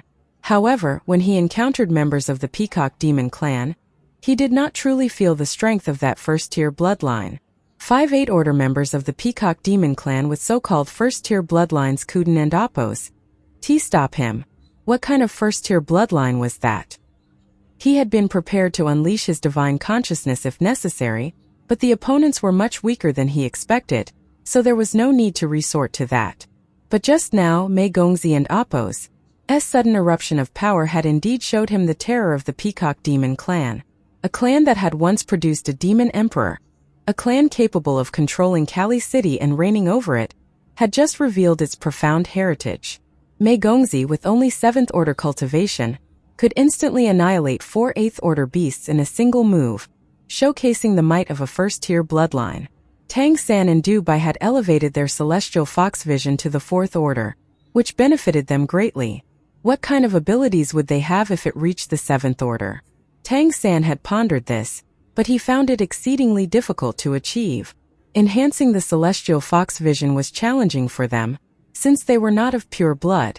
Yet Mei Gongzi elevated her bloodline to the 7th order. Clearly, she was not an ordinary member of the Peacock Demon clan. Tang San felt a bittersweet pang in his heart. He had intended to protect Mei Gongzi, but who knew her strength would be so formidable? Even a 9th order powerhouse might not be her match. She hardly needed his protection. The previously formidable Golden Lion dog paled in comparison. Despite being an order higher in cultivation, the gap in bloodline power was immense. Well, this made sense. Even a golden bloodline was insignificant before the Peacock Demon King and Appo's bloodline. However, even this powerful Peacock Demon clan could only secure a small territory, merely controlling Kali City at the edge of the continent. How powerful, then, were the other first-tier bloodline demon clans? Taking a deep breath, Tang San calmed his emotions. Only then did he emerge from behind the large tree where he was hiding. Of the 4 8th order winged tigers from before, one had exploded. The other 3 still stood there lifelike, almost like sculptures. Tang San quietly approached one of the 8th order winged tigers and slowly placed his right hand on it. Immediately, with his extraordinary spiritual power, he could sense the state of the winged tiger and Appo's body. Through the discerning eye of heaven, he observed that the spatial power within the tiger caused its flesh and blood to separate, yet still maintain a bizarre equilibrium. Surprisingly, its life force had not wholly ceased. What level of control over spatial power would be needed to achieve this? The power of the Peacock Demon clan was just too formidable. Tang San initially wanted to absorb some of the winged tiger and Appo's bloodline power, but he realized it was impossible. The tiger and Appo's body was riddled with spatial fissures. Suppose he used the mysterious heaven technique to absorb it. In that case, the mighty spatial power with its all-rending ability might also be absorbed into his body, which would be plain old suicide. Suddenly, Tang San noticed a strange change. On the foreheads of these 3 winged tigers, a blue pattern appeared. It was a few concentric circles of peacock blue spiraling inward like a vortex. It was both beautiful and eerie. A thought struck Tang San, and he first surrounded himself with the wind astral for protection. Then, he gently extended a finger to touch the peacock feather pattern on the forehead of the 8th order winged tiger in front of him. In an instant, the body of the 8th order winged tiger exploded, sending flesh and blood flying everywhere. A powerful force impacted against the wind astral, propelling Tang San more than 10 meters away. A hint of contemplation flashed in Tang San and Appo's eyes, followed by a renewed expression of shock. He understood now. No wonder the terrifying spatial power within the 8th order winged tiger was not triggered. This spatial power was constrained, and the constraint was the peacock feather pattern. All the spatial power injected into the winged tiger and Appo's body was concentrated under its skin, leaving only a residual trail that formed the peacock feather pattern. Once touched, it disrupted the balance and naturally caused an explosion. Then, if the person who cast it came over, could they, by using this pattern, potentially withdraw the spatial power infused into the body and give it a chance to revive? As Tang San reached this thought, he suddenly felt a shiver down his neck. In an instant, his wind astral burst out, protecting his back. Simultaneously, with a tap of his foot on the ground, he lunged forward. A sharp, cold gleam flashed by where he had just been standing. His premonition of danger, connecting with him in a flash, saved his life. Tang San awkwardly turned in midair as plants on the ground around him grew wildly, instantly forming a wall of vegetation behind him. Even though the plant wall was torn apart the next moment, it brought him just enough time to turn around. Mei Gongzi and Appo's peacock wings were spread wide behind her, each feather and Appo's circular pattern emitting a light halo resembling a vortex. As expected, she returned. Upon realizing that the spatial power could be reclaimed, Tang San's first thought was that she would likely return to reclaim it. The 4 8th order winged tigers were an absolute treasure. Since she had set the spatial power to be reclaimable instead of directly killing them, it meant she might return to claim her prize. Tang San had just destroyed one, so Mei Gongzi and Appo's attack on him was a response to this. At this moment, Tang San was wearing a different mask and dressed differently from when he appeared as Azura. Even his body shape was back to its original form, making it nearly impossible for Mei Gongzi to recognize him. "Who are you?" Mei Gongzi asked coldly. "Were you the one scheming against us all this time?" Tang San could feel the surging killing intent emanating from Mei Gongzi.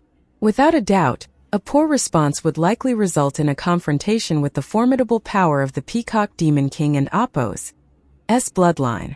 "Don and Appo's T attack." "I and Appo's am human," Tang San quickly said, using his natural voice instead of the altered one he had used. This decision was made in a flash. Azura and Appo's identity should be mysterious to Mei Gongzi. Back then, he looked completely different from now. Approaching Mei Gongzi using Azura and Appo's identity right now was naturally inappropriate. That identity was key to protecting her from the shadows and acting at critical moments. But Tang San naturally wished to be with her every moment. Therefore, he swiftly made some changes to his plan. Humans? A human with 2 demonic bloodlines? How have I never heard of this? Mei Gongzi's eyes narrowed slightly, a cold light flashing within them. She could naturally tell that Tang San had previously used 2 abilities. One was similar to the wind astral of the winged tigers. The other was the ability to control plants. Dual bloodlines. Dual bloodlines were not unheard of among demons and nymphs, but they were very rare. In addition, such dual bloodlines were usually weaker than purebloods. These beings were also known as mixed-blood demons or nymphs, and were not highly regarded. After all, let alone mixed-blood humans, even demons and nymphs with mixed bloodlines rarely reached beyond the 6th order. Tang San and Appo's mouth twitched slightly. Just now, to save his life, he could not care about concealing his strength. He didn't, and Appo's used Leopard Flash, fearing that his identity as Azura would be exposed. "Yes, that's right. I have 2 bloodlines." As he spoke, he raised his right hand, and on his palm orange light patterns surged, displaying the orange class mark of the Redemption Society. When Mei Gongzi was willing to talk to him, Tang San knew that she would no longer attack him and that he didn't and Appo's need to reveal too much of his abilities anymore. Instead, the identity of redemption was the best means of saving his life. Orange. Sure enough, upon seeing the orange mark, Mei Gongzi visibly relaxed a bit, and the energy she was emanating grew softer. "Was this attack arranged by you? What was the purpose?" Mei Gongzi asked indifferently. Tang San replied, "The purpose was to use your team's power to kill the winged tigers while we reap the spoils." He intentionally made his demeanor more respectful. "Do you know my identity?" Mei Gongzi said softly. At that moment, Tang San and Appo's pupils suddenly contracted. Without hesitation, his hands swiftly clapped in front of him, and the wind astral exploded, propelling his body backward like a cannonball. He knew he was in trouble. Mei Gongzi and Appo's blue-level identity in the Redemption Society was a great secret, not something an orange class member like him could know. He wanted to explain quickly, but Mei Gongzi didn't, and Appo's give him the chance to explain and attack directly. As the wind astral shattered, Tang San saw something like a giant peacock quietly spreading its tail feathers before him. Everything around him became stagnant, and all space seemed to fold upon itself, blurring the line between reality and illusion. The countless dense layers of space sliced toward him with their unparalleled sharp aura. Tang San had rarely felt such a bitter taste in his mouth. Without a doubt, Mei Gongzi intended to kill him. And with his current strength, he simply couldn't and Appo's withstand this strike. He desperately wanted to tell Mei Gongzi, "My dear, do you realize you and Appo's attempting to murder your husband?" He never expected that he would have to use the divine consciousness, which he had been saving precisely to be able to reach and help Mei Gongzi, against her of all people. Well, if he didn't and Appo's use it, dying at the hands of his wife would be quite the irony. In this life-threatening moment, there was no room for hesitation. Tang San and Appo's eyes suddenly brightened, a strange brilliance blossoming in his gaze. It was a soft golden hue, the strange gold flickering with a faint halo. At that instant, memories of his past life swirled in his mind, and his gaze became ethereal yet filled with warmth. Staring at the lethal folded space, he slowly raised his right hand, making a grasping motion in the void. As if sensing something, the folded space momentarily stagnated. Then, an explosive roar suddenly erupted. "Show mercy!" Tang San and Appo's grasping motion and the folded space approaching him halted simultaneously. Immediately following, a mass of intense firelight forcefully squeezed through, and fierce flames rose, enveloping Tang San and protecting him within. The blue glow receded like a tide, revealing Mei Gongzi and Appo's figure. At this moment, her eyes held a trace of bewilderment mixed with a touch of strange brilliance.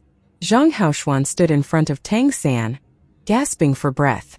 So damn close. Just a bit later and it would have been catastrophic. If he had been 1 second late, his beloved disciple, the child upon whom he had placed his greatest hopes, might have been torn apart by his own people. Mei Gongzi fixed her gaze upon Zhang Haoshuan. Don and Appo's misunderstand. He and Appo's one of our own.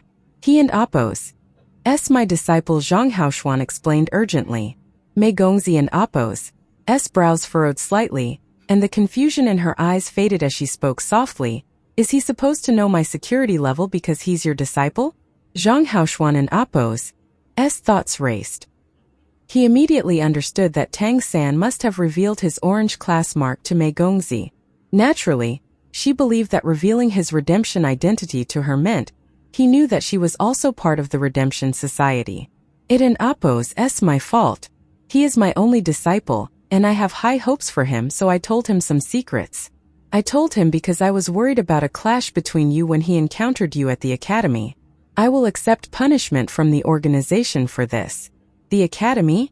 He and Appo's also at Kali Academy? Mei Gongzi and Appo's eyes sparkled, but this time without a hint of murderous intent. Zhang Haoshuan quickly nodded in acknowledgement, pulling Tang San from behind him.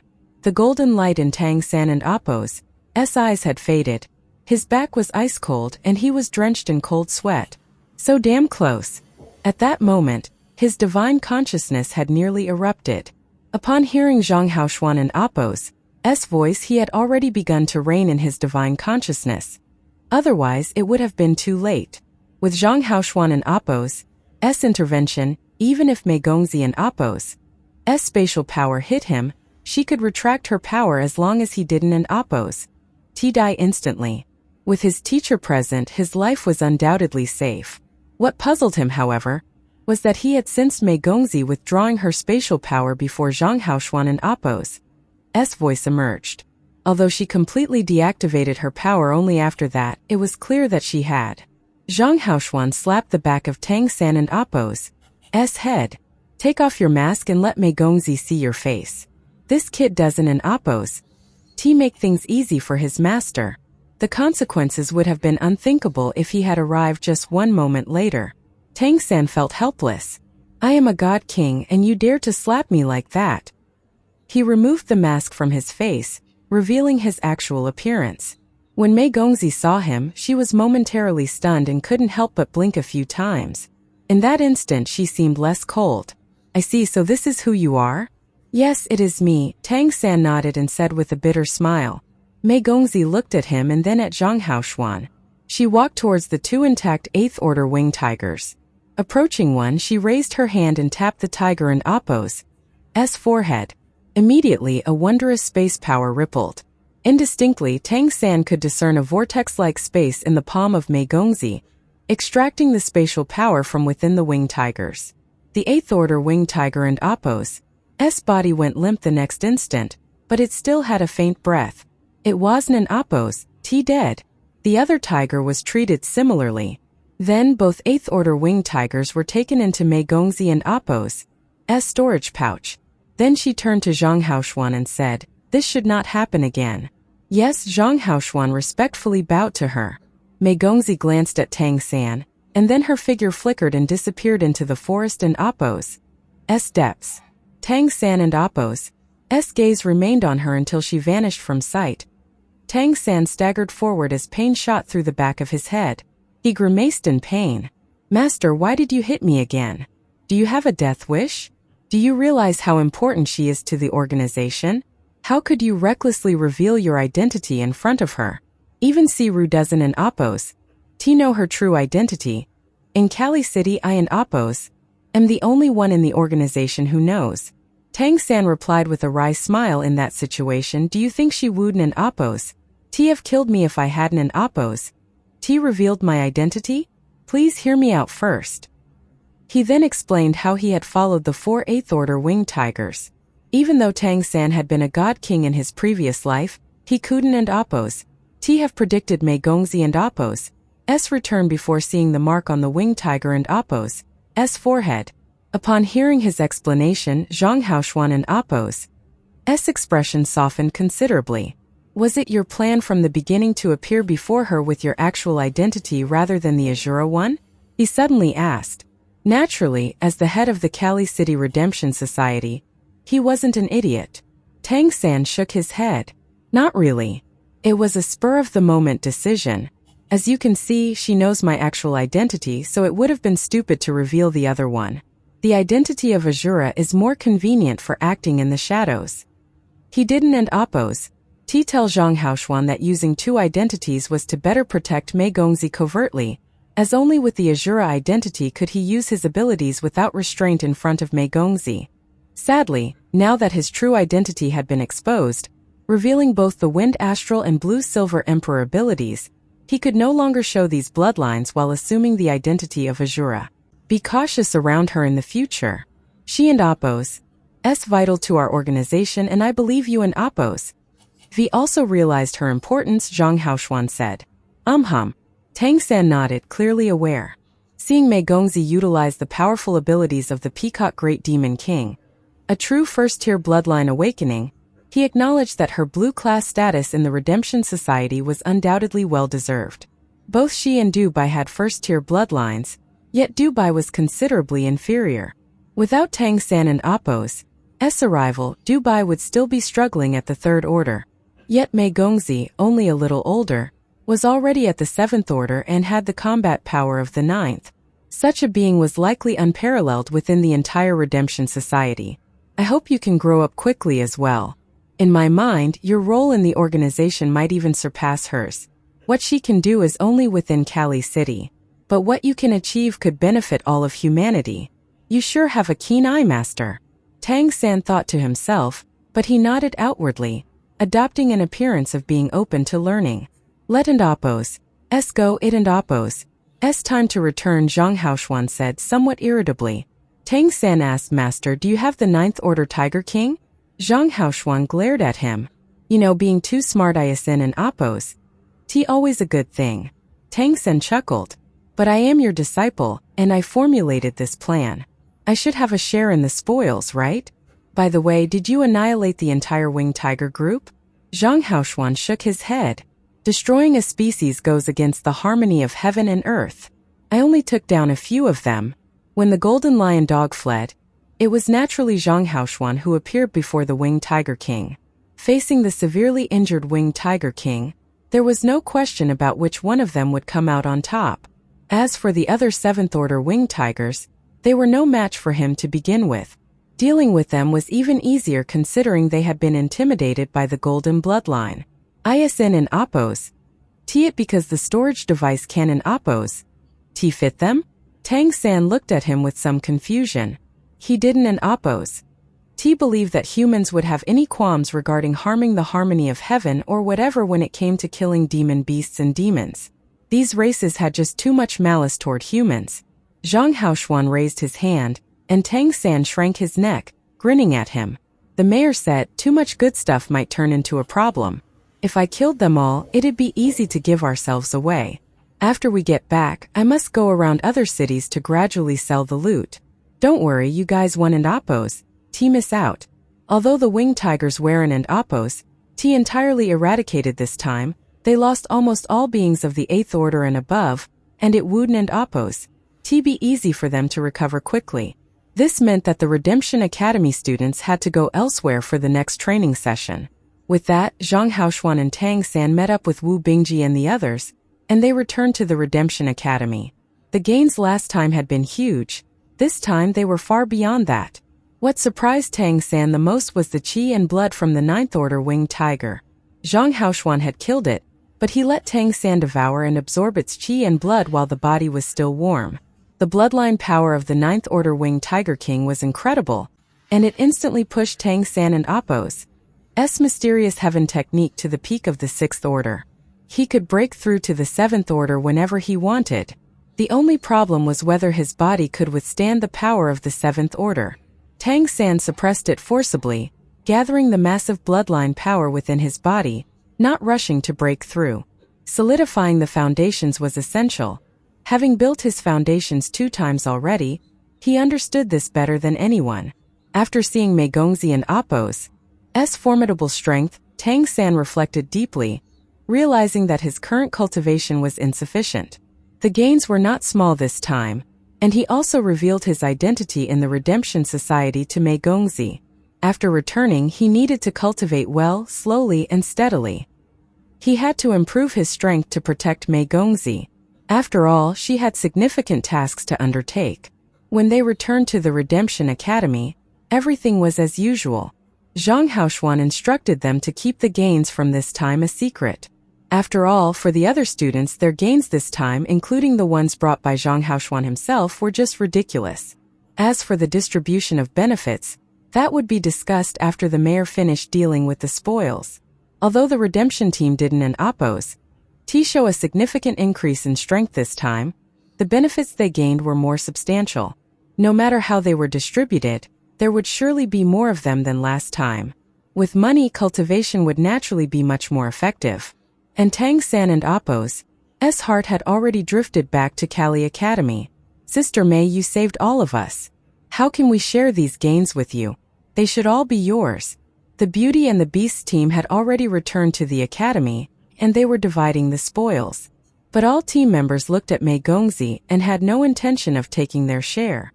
The spoils included the body of an 8th order winged tiger and a few 7th order winged tigers. Naturally, this didn't and Appo's include the 2 8th order ones Mei Gongzi took away later. Mei Gongzi shook her head. I and Appo's, I'll take the 8th order one. You guys can divide the rest. Saying this, she stepped forward, picked up the body of the 8th order winged tiger, and turned to leave. Watching her departing figure, Song Junho Kuden and Appo's helped but cover his face with his hand. Then he released it and gave himself a hard slap. For the first time in his life, he understood what regret meant. When he saw the peacock golden crown light up on Mei Gongzi and Appo's forehead and the peacock feathers stabbing out, instantly killing 4 8th order winged tigers, he regretted it to the point his guts turned green. She was the only golden crown successor of the peacock demon clan in this generation. Not only the heir to a demon king, but also a being with the potential to become a demon emperor. Was a first-tier bloodline stronger than a golden bloodline? Not necessarily. Although the golden bloodlines were second-tier, their strength was stable, and almost all direct golden bloodline clan members possessed powerful abilities. In addition, the talents of the golden bloodlines were usually not that difficult to awaken. By contrast, most descendants of first-tier bloodlines had abilities on the level of second-tier bloodlines. Only the genuinely outstanding among them could awaken the true power of a first-tier bloodline. Of course, some first-tier bloodlines were exceptions, and the Peacock Demon Clan was precisely one such exception. Those of the Peacock Demon Clan who couldn't and Appo's awaken the Golden Crown at all had strength equivalent to a third-tier bloodline. This was why Wang Yan and his subordinates, although they were at the 8th order, did not exhibit powerful abilities.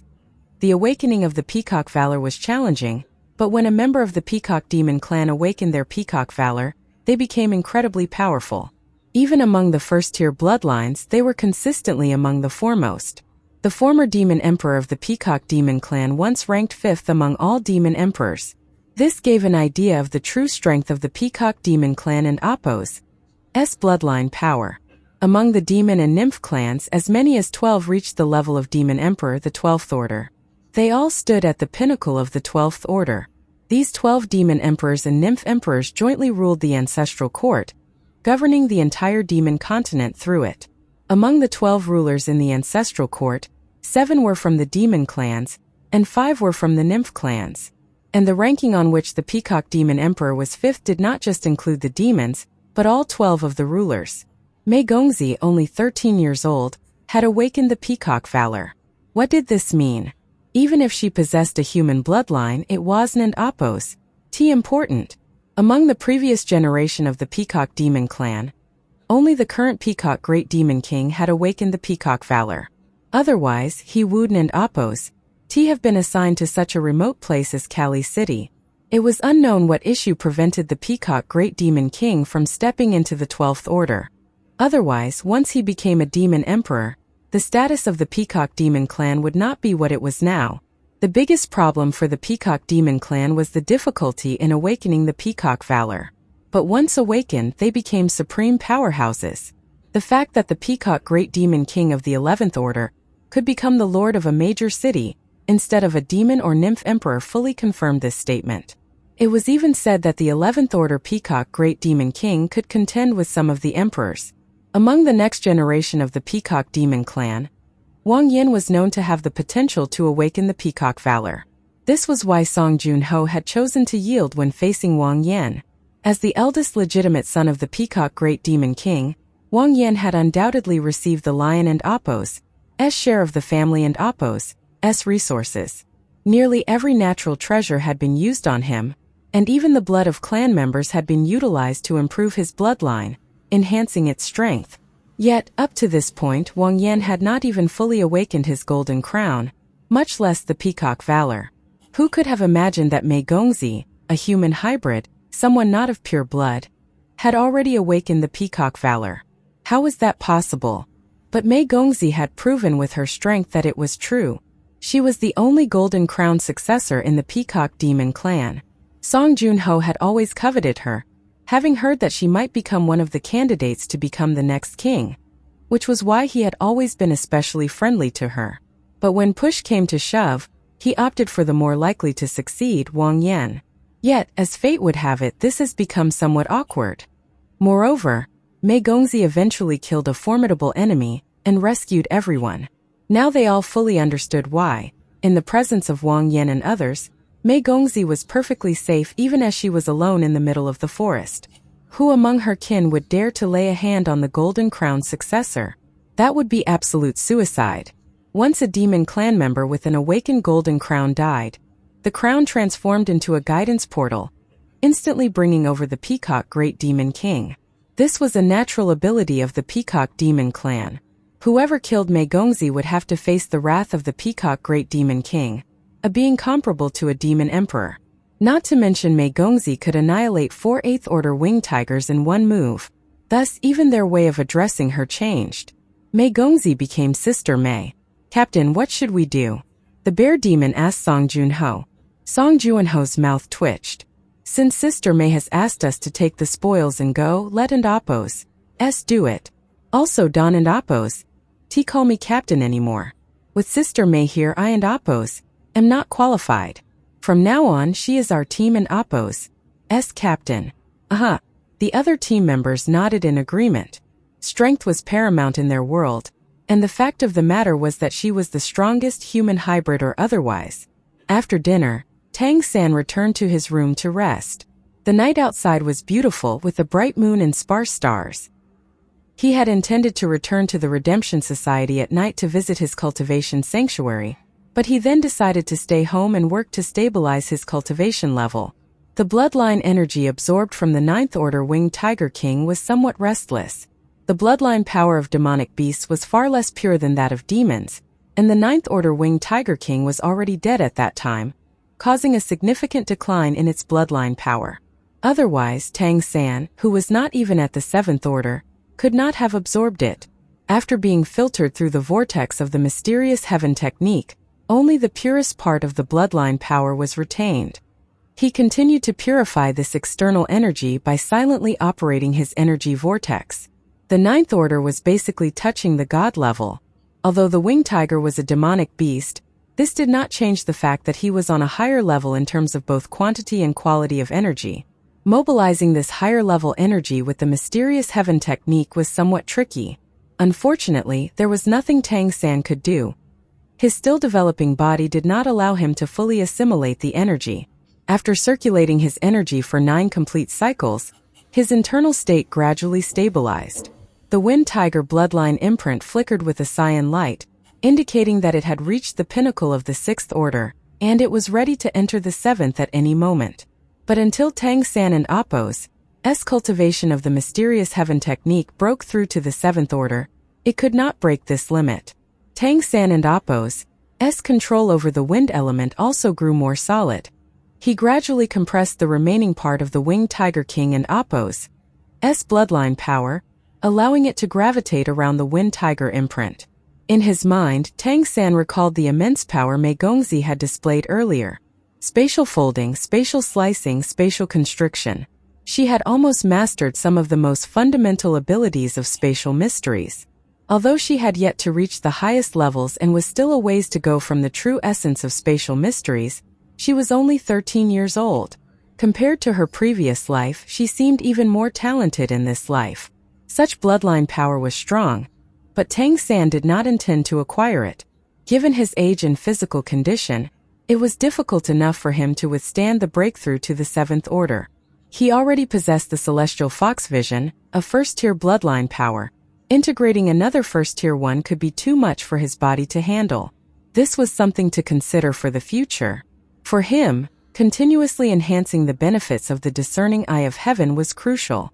The characteristics of the Celestial Fox Vision could better assist him, and most importantly, it was constantly refining his spiritual power.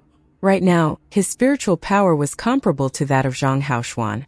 The stronger the spiritual power, the more it helped nurture his divine consciousness, which was fundamental.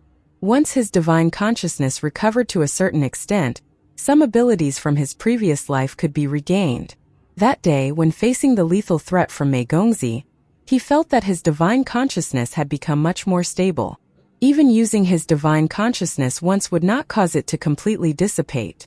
This discovery brought Tang San immense joy, as it meant that his divine consciousness was on the way to recovery.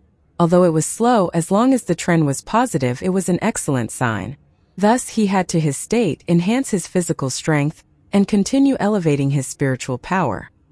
He aimed to enter the 7th order as soon as he could. The 7th order was a watershed. Once he reached that level, the abilities he could use would also become more substantial. Zhang Haoshuan had left the academy town to sell the loot in another city. Before departing, he told Tang San that when he returned, he would allocate most of his resources to Tang San and Appo's cultivation. By then, they could go to the best auction in Cali City to find suitable items for him. Of course, this was because Zhang Haoshuan didn't and Appo's know that the Cali Academy store had already opened its doors to Tang San. Early in the morning, before dawn had even broken, Tang San stepped out of his room. Alongside Dubai, he went to the hillside outside the academy to cultivate the purple demon eyes. Little Tang, I feel like my spiritual power has improved again. The purple demon eyes technique you taught me is really great, said Dubai, absorbing the purple aura that had just entered his eyes. Tang San smiled and nodded. That and Appo's because your celestial fox vision naturally amplifies your sea of consciousness a lot. If you find the right way to cultivate spiritual power, these two things will actually enhance each other. I think when you fully turn your spiritual power liquid, that and Appo's be the time your celestial fox vision advances to the next stage. Although your bloodline concentration is a bit lacking, you can still push your cultivation forward with spiritual power. As long as you continue to cultivate your spiritual power, you should be able to reach the 6th order without too many problems. What about the 7th order? Dubai quickly asked. Tang San replied, that and Appo's hard to say. We and Appo's will have to see after you reach the 6th order. The 7th order is different because it allows you to become a real high-level being. For someone with a top-tier bloodline like yours, it's probably going to be even more difficult. To ascend to the 7th order, you might need a stronger bloodline concentration, or maybe you'll have to push your spiritual power to a level far beyond your current cultivation. Tang San and Appo's previous experiences had deepened his understanding of the demonic god transformation.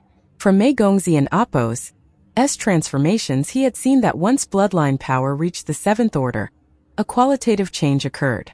The higher the bloodline tier, the more pronounced this transformation became. Just like the 8th order golden lion dog, who had been able to slay numerous winged tigers and even severely wound a 9th order winged tiger king. In his perfect state and in one-on-one combat, he even had the potential to kill the winged tiger king. Mei Gongzi had an even higher bloodline tier, and she had used her 7th order power to instantly annihilate 4 8th order winged tigers. This undoubtedly was the result of her bloodline undergoing some kind of transformation. The 7th order was clearly a challenging threshold to overcome. The higher the bloodline in Appo's S tier, the more challenging it was to make a breakthrough, but the stronger the power gained afterwards. In this respect, Wu Bingji had already reached the 7th order with his ice nymph transformation, yet his bloodline strength was limited. It barely qualified as a 3rd-tier bloodline. Wengu Li and Appo's S Chrono Croc transformation was 2nd tier, and Chang Zicheng and Appo's S Golden Rock transformation was close to the 2nd tier. The Golden Winged Rock bloodline, in a sense, was also a golden bloodline, since the Rock clan had no branches. However, Chang Zicheng and Appo's S bloodline power had yet to exhibit any golden traits. It was uncertain if they would manifest after reaching the 7th order. Among the 5, Dubai undoubtedly faced the toughest challenge in advancing. His Celestial Fox transformation belonged to the highest tier of bloodlines, even surpassing Mei Gongzi and Appo's S Peacock transformation to an extent. Moreover, his own bloodline concentration was not high, making the ascent to the 7th order exceedingly difficult. Without Tang San, he likely couldn't and Appo's T have even overcome the barrier to the 4th order. This is so tough, Dubai said with a face full of reluctance. Tang San chuckled. You and Appo's trying to bite off more than you can chew. Have you forgotten that you couldn't and Appo's T even break through to the 4th order before? Besides, as they say, when you get to the mountain you'll find a way to climb it. Focus on reaching the 6th order first. By then you might just find an opportunity. Of course, he hoped that Dubai could continue to enhance his Celestial Fox transformation, and he would certainly do all he could to help. After all, only if Dubai advanced could Tang San himself further develop his own discerning eye of heaven. His bloodline evolution wasn't in Appo's T just a matter of cultivation. It required absorbing higher-tier bloodlines to evolve, a trait determined by cultivation method. For example, if he wanted to break through to the 7th order now, he could do so by using the Wind Tiger transformation. The bloodline power left by the 9th order Winged Tiger King would make his breakthrough effortless. The reason Tang San chose not to break through at this time was twofold. First, his physical strength was still insufficient, and he worried that such a breakthrough might overstrain his body, leaving lasting side effects. Another reason he had only recently realized was that breaking through to the 7th order using different demonic god transformations might well result in completely different types of evolution. Although his situation differed from that of ordinary humans, he still hoped to make his breakthrough with a stronger demonic god transformation. He currently possessed 6 demonic god transformation imprints, allowing him to wield the powers of 6 transformations. Tang San even considered what it might be like if all 6 imprints broke through simultaneously. What state would that lead to? Perhaps taking such a step would result in a true transformation. Therefore, he was in no hurry. He continually accumulated and solidified his foundation, waiting for an opportunity for explosive growth. Zhang Haoshuan had previously said that he would give Tang San a portion of their recent earnings, which could be used to purchase items suitable for cultivation at the auction house. However, Tang San planned to buy extra items for his companions to help them advance their cultivation more quickly. As they improved, his imprints would also enhance. He aimed to evolve as many demonic god transformation imprints as possible to the pinnacle of the 6th order before attempting a breakthrough. This way, he could explore what kind of evolution his bloodline would undergo when he attempted the 7th order. At the same time, he planned to use this period to continue nurturing his divine consciousness. From the last incident that had triggered his divine consciousness, it appeared to be somewhat recovered. This recovery was clearly related to his discerning eye of heaven and his liquid spiritual energy, and to Tang San's joy, it occurred faster than he had anticipated. You and Appo's rewrite let and Appo's S get to the 6th order first. I and Appo's I'll check the store later to see if there are any treasure plants that can improve spiritual power, and I'll buy one to eat, Dubai said, clenching his fist. The 4th order of the Celestial Fox transformation was already showing significant effects. What about the 5th order? What kind of evolution would that bring? Keep it up. I and Appo's am leaving now, Tang San said, having absorbed the purple aura for today. Where are you going? Tang San gave a slight smile and said, I and Appo's am going back to Kali Academy to continue being Sweeper Tang. Dubai and Appo's mouth twitched. Why would you do that? SN and Appo's. That just wasting time that could be spent on cultivation? Do you really care about the little money you get from sweeping at Kali Academy? Tang-san laughed. You Don and Appo's understand. It and Appo's. Not about the sweeping. Hurry up, give me a boost of fortune. I and Appo's am leaving. Dubai resigned and skillfully activated his celestial fox vision, bestowing Tang-san with a full-force fortune enhancement.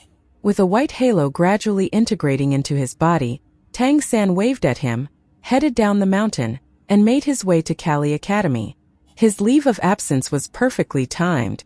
Upon arriving at the academy, he collected brooms and other cleaning tools, feeling the rich spiritual energy of Kali Academy.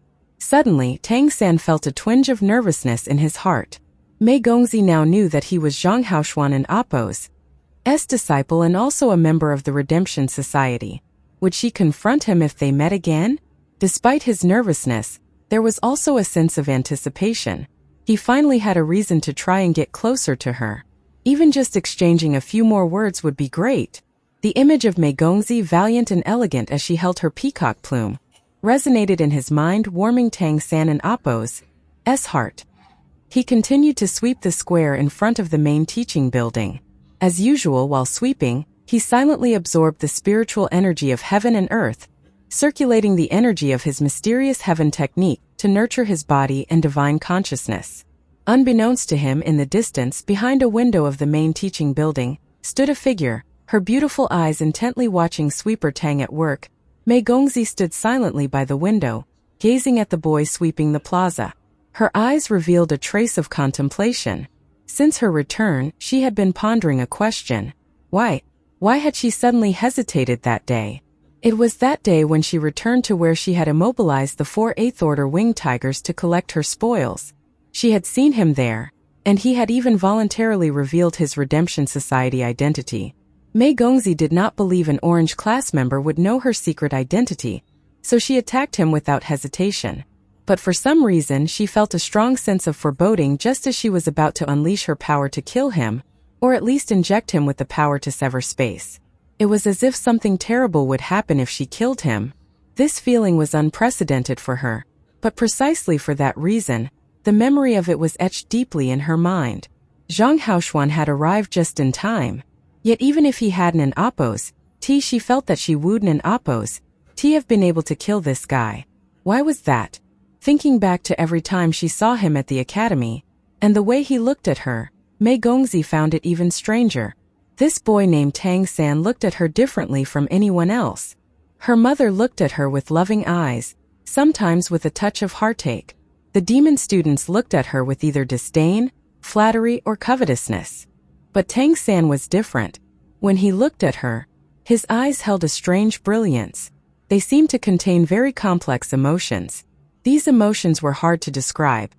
There was joy, excitement, reminiscence, and longing. When she first saw him in the milk tea shop, he looked at her somewhat dazedly.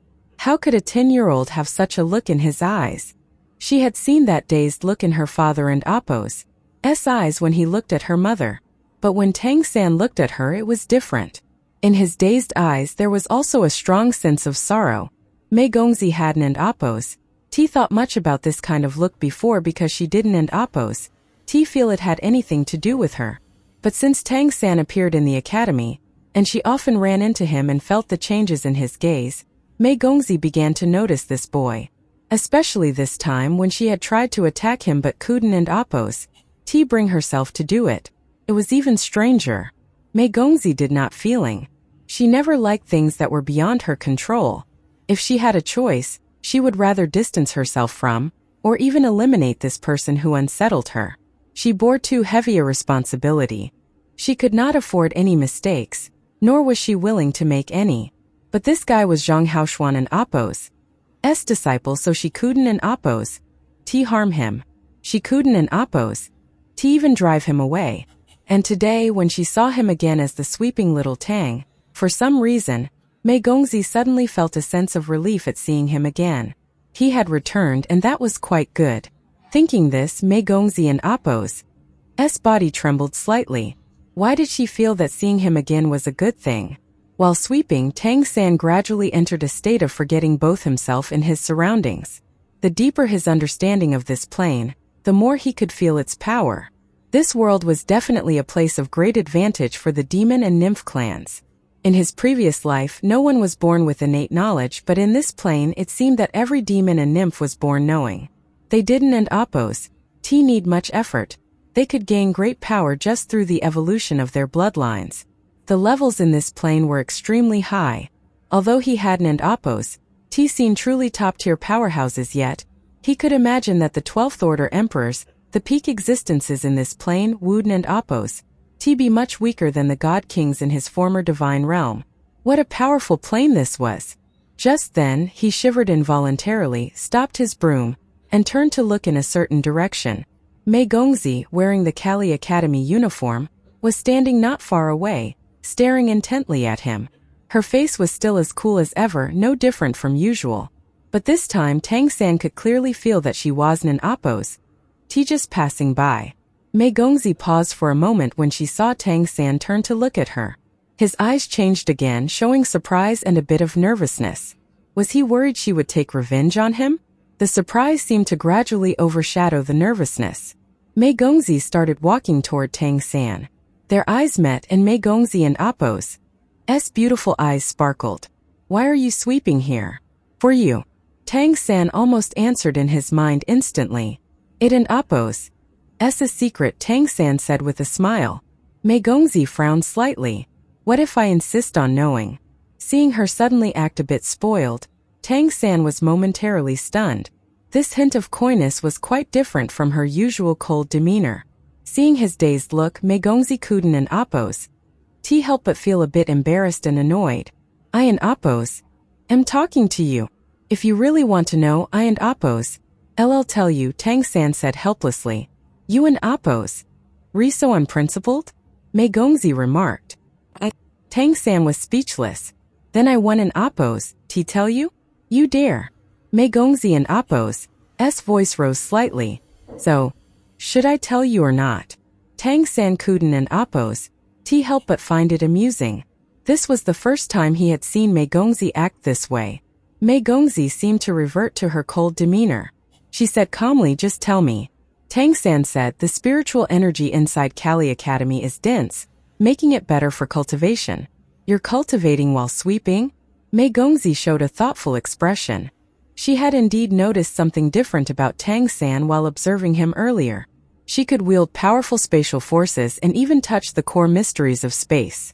Her observational skills were very keen, and her spiritual power was strong. As she watched Tang San sweep, it seemed to her as if he had merged with the playground. He was clearly just sweeping, yet it felt as if he had already become one with the area. She didn't and oppose. Know that this feeling was called the unity of heaven and man. For ordinary people, achieving this unity was very difficult. But Tang San had recently absorbed his 6th bloodline imprint, which happened to make his relationship with plants incredibly close. Coupled with his bit of divine consciousness and the insights from 3 lifetimes, achieving the unity of heaven and man was simply natural for him. Yeah, Tang San nodded. He was indeed cultivating and wasn't and oppose, lying. Do you have a mission? Mei Gongzi asked further. Tang San shook his head. No. Deceiving a superior is a serious offense, understand? Mei Gongzi said coldly. Tang San smiled wryly. Yes, but I am not deceiving you. Superior Mei Gongzi and Appo's lips twitched slightly. From now on, call me Sister Mei. Sister Mei? Tang San was momentarily stunned, almost instantly recalling her appearance from his previous life. Back then, she used to have everyone call her Sister Xiao Wu. All right, Sister Mei. Tang San nodded honestly, but an unusual feeling surged like a tide within him. He resisted the urge to rush up and hug her. He didn't and oppose. Dared to look at her again, fearing he couldn't and oppose. Control his emotions. Seeing him suddenly lower his head, Mei Gongzi frowned slightly but said nothing more and turned to leave. Tang San only lifted his head again after her footsteps faded away. In the distance, Mei Gongzi was gradually walking away. Tang San and Appo's tightly pressed lips slowly relaxed. But at that moment, she suddenly turned and stared at him. Tang San was startled. The tears that had filled his eyes could no longer be controlled and instantly slid down his cheeks. Even from a distance, Mei Gongzi could still see clearly. She turned suddenly, just to see if he was doing something behind her back. But instead, she saw those eyes filled with deep emotions and tears that instantly slid down. Mei Gongzi felt her heart clench instantly, and she subconsciously clenched her hands.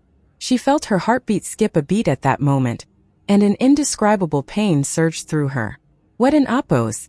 S wrong with me? What an oppose? S happening to me? Turning back around, she walked away quickly. Her steps hurried. Watching her leave, Tang San hurriedly wiped the tears from his face.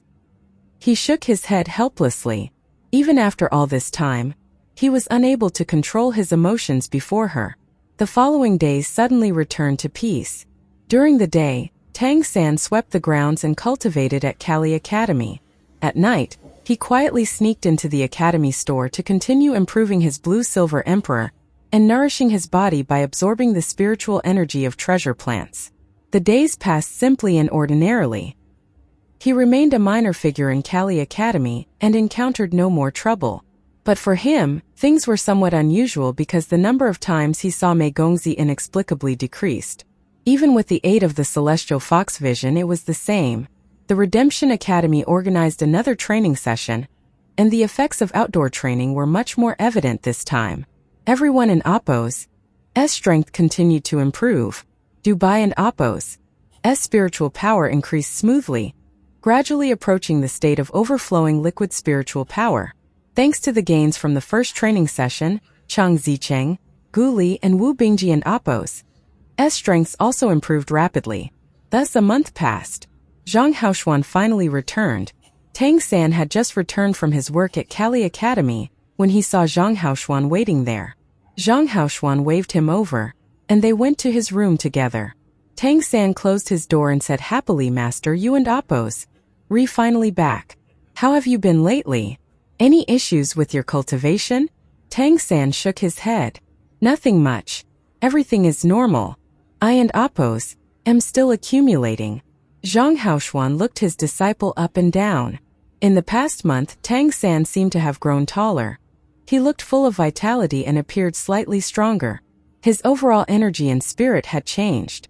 Although the intensity of his bloodline aura fluctuations hadn't Oppo's increased by any measurable margin, Zhang Haoshuan could still sense that Tang San had made progress overall.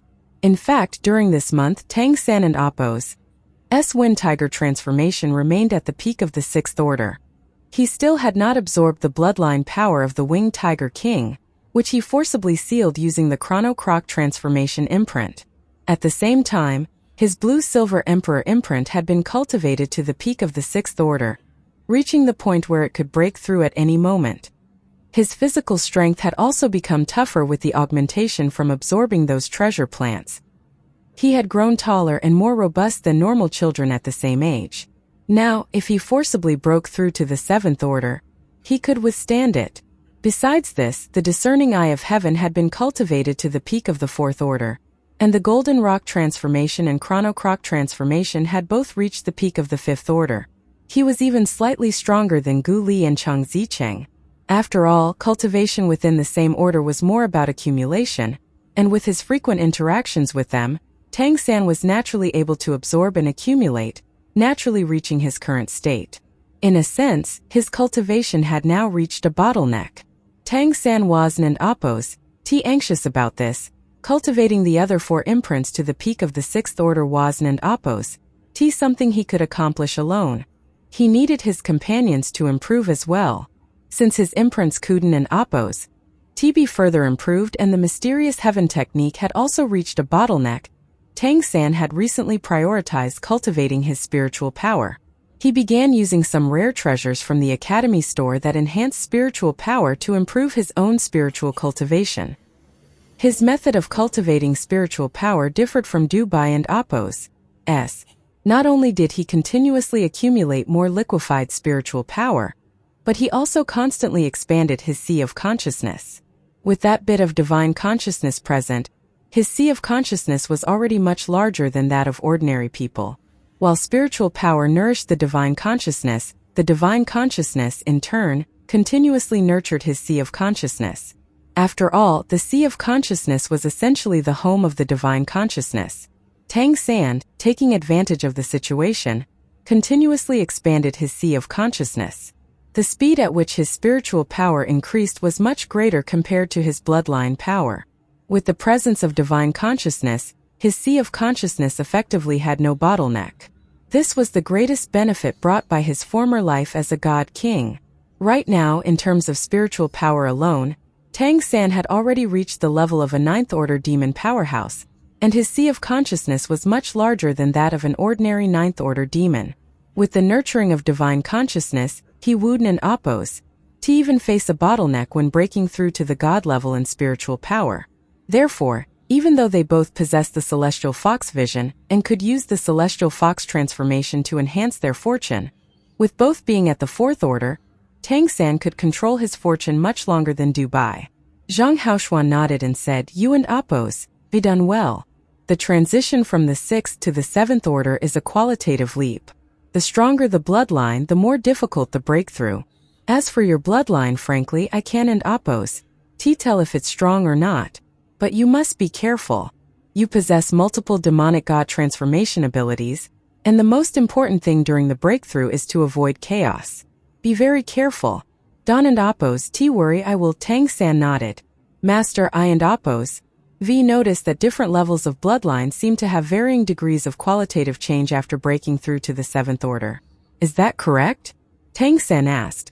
Zhang Haoshuan nodded and said, "Theoretically, that and Appos is correct. You think so because you and Appos V seen how powerful Mei Gongzi is at the seventh order, right?"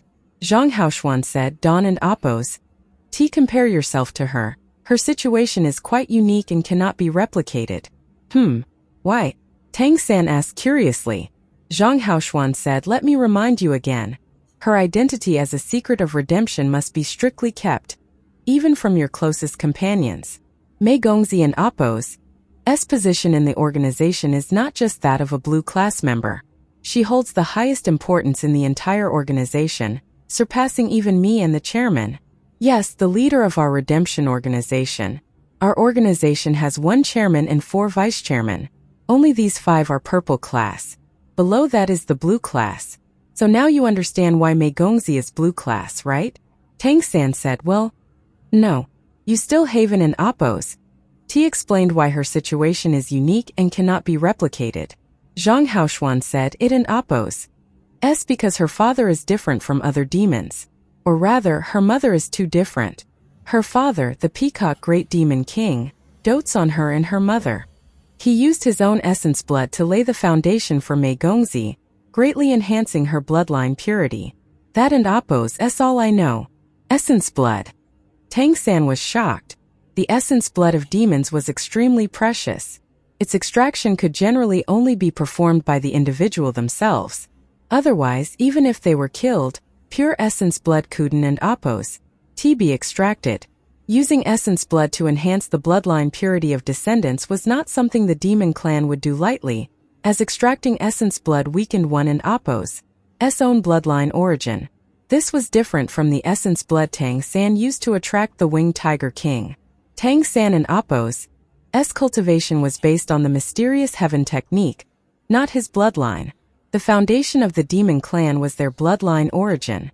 Mei Gongzi and her Peacock Great Demon King father were indeed special. No wonder that, despite being a human hybrid, she was completely different from other human vassals. Or rather, she couldn't and Appos be considered a vassal at all. Her ability to awaken the Peacock Golden Crown was clearly related to her father's act of helping her enhance her bloodline purity. Alright, enough about that. This time, because we hunted so many winged tigers, I had to travel through 3 cities to maximize the profits from their sale. It was a lucrative haul. I and Appos take you to an auction to see for yourself, Zhang Haoshuan said. Tang San and Appos' eyes lit up. How much did you sell them for in total? Zhang Haoshuan replied casually, I converted it all into Naturi coins, which are easier to use. A total of 1,020 Naturi coins. Tang San gasped in surprise, that much? Tang San didn't oppose. He knew precisely how many winged tigers Zhang Haoshuan had hunted. He only knew there was a winged tiger king among them. Even if his teacher hadn't opposed, he hunted the adult winged tigers to extinction. He must have killed a significant number. No wonder it had taken him so long to return. Zhang Haoshuan explained, well, it's mainly because even normal winged tigers are quite valuable, not to even mention a ninth-order king. Over 1,000 Naturi coins was a small fortune. Naturi coins had strong purchasing power, which Tang San knew well. Even among the demon clans, the usual currencies were Etherhorn coins and Demon's Heart coins. Only the nobility used Naturi coins. And now, Tang San's team had 1,000 Naturi coins available to them. When are we going to the auction? Tang San asked. Zhang Haoshuan replied, in 6 days, there will be a major auction in Kali City. It and Oppos. S the highest level of auction, and it's held only once every 3 months. I and Oppos, I'll take you there. Think about what items you want so we can target them specifically. I don't and Oppos. T want anything for myself, Tang San said. Master let in Oppos. S try to buy something for Du Bai Zicheng and Guli to enhance their cultivation and help them break through faster. Zhang Haoshuan was taken aback, not expecting Tang San to say this. Of course we and Oppos. LL also look around, and if there and Oppos S something I need, we and Oppos. LL naturally buy it. But Don and Oppos T forget. Their cultivation improvement is equivalent to mine. I and Oppos V already decided to wait until I elevate all my demonic god transformation bloodline imprints to the peak of the 6th order before I break through. It will be safer that way, Tang San said. That makes sense. Your cultivation method is unique, and you must explore everything independently. Nothing is more important than safety. Being overly cautious is not bad. Besides, you and Oppos, Re still young, there and Oppos S no need to rush. Reaching the peak of the 6th order at your age is already quite impressive. I support your idea, Zhang Haoshuan said. Even after Zhang Haoshuan left, Tang San was still inwardly shocked by the 1,000 Naturi coins. Kali Academy and Oppos S store had many good items, but he couldn't and Oppos T take anything since his plan was likely to fail if he alerted someone. Even borrowing their energy for cultivation had to be done carefully to avoid depleting resources. And now he had over 1,000 Naturi coins. That was a tangible fortune. Investing this money in their cultivation would undoubtedly be immensely helpful. The idea of using money to enhance cultivation was quite appealing. His fellow disciples were indeed fortunate. The Academy and Oppos S meals had significantly improved as of late, often featuring demonic beast meat and bone soup. This was closely related to the outdoors training and hunting of demonic beasts, resulting in an increased improvement rate for all Academy students. Besides continuing his duties as a janitor, Tang San continued to craft his hidden weapons. Combining these with arrays and integrating the traits of the demonic god transformations, he developed many new ideas after his recent experiences. Different demonic god transformations matched with various hidden weapons would produce different effects. For instance, hidden weapons suitable for the celestial fox transformation were those that had great power but only one shot. The main issue with such powerful one-shot weapons was that they were often easy to evade. However, with the boost of the celestial fox vision and Oppos S luck, evasion became impossible. Combined, they could maximize the destructive power of these hidden weapons. The hidden weapons suitable for the Golden Rock transformation, Chrono Croc transformation, and Ice Nymph transformation also varied. Based on this reasoning, Tang San continued to develop and improve the arrays he inscribed on the hidden weapons, as well as the weapons themselves, recently gaining some new insights. Mei Gongzi had been keeping to herself lately, and Tang San was somewhat anxious, not knowing what she was doing. They hadn't an Oppos T spoken since their conversation a month ago. 6 days passed in a blink. The Kali City Grand Auction, held once every 3 months, was one of the grandest events in Kali City. The prominent demon families of Kali City and the nobles from nearby main cities would participate. Different regional auctions had other focuses, as the sources of natural treasures varied. Kali City was near the coast and produced unique treasures from the so-called Endless Blue Sea. Therefore, attending the Kali City auction was the easiest way to acquire such treasures. The grand auction was held in the Great Beast Fighting Arena, the largest venue in Kali City. This arena was usually used for demon beast fights, one of the greatest pleasures for the nobility, who gambled on these battles. The Great Beast Fighting Arena could accommodate 10,000 demons for viewing. Naturally, it was perfect for the auction. The more participants in the bidding, the higher the prices of the auction items tended to be. Whenever the grand auction was held, prices in Kali City soared, filling the coffers of the nobility who owned various industries. The Great Beast Fighting Arena area was already bustling early in the morning. A large number of demons with auction qualifications were converging here. Outside the arena, various shops and temporary stalls lined the streets, creating a somewhat chaotic scene. They sold food, auction catalogs, slaves, and more.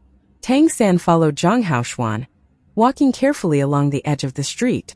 Today, only these two from the Redemption Society attended the auction. Humans, being low-status vassals, were usually not allowed to participate in auctions. Tang San didn't and oppose. T know how Zhang Haoshuan had obtained their auction qualifications. They had disguised themselves as the most human-like of the ape demon clans. From afar, they saw the majestic Great Beast Fighting Arena. The colossal arena exuded a fierce and formidable aura, looking like an enormous beast crouching on the ground. Zhang Haoshuan whispered, "The beast fighting arena is the favorite entertainment spot for the demon clans. They gamble on demonic beasts fighting each other and participate in the battles themselves. The demon clans value martial prowess. That is and has always been the only criterion for status. Those who defeat strong opponents in the Great Beast Fighting Arena receive substantial rewards and higher status. As you know, nobility among the demon clans usually comes from bloodline inheritance. Those with powerful bloodlines are born nobles. The only way for ordinary demons to become nobles is to participate and win in the beast fights. Winning 10 consecutive battles in a main city-level arena grants noble status." Tang San and Appo's interest piqued. "What about us, the human vassals? Can we participate in the beast fights to attain noble status?" Zhang Haoshuan replied, "In theory, yes, but you would need to win 100 consecutive battles." 100 battles? Tang San and Appo's mouth twitched at the thought. Zhang Haoshuan nodded and said, "So it and Appo's nearly impossible. You and Appo's face either mighty demonic beasts or demons seeking noble status themselves. Age and rank don't and Appo's matter here. You could face any opponent below the level of a god.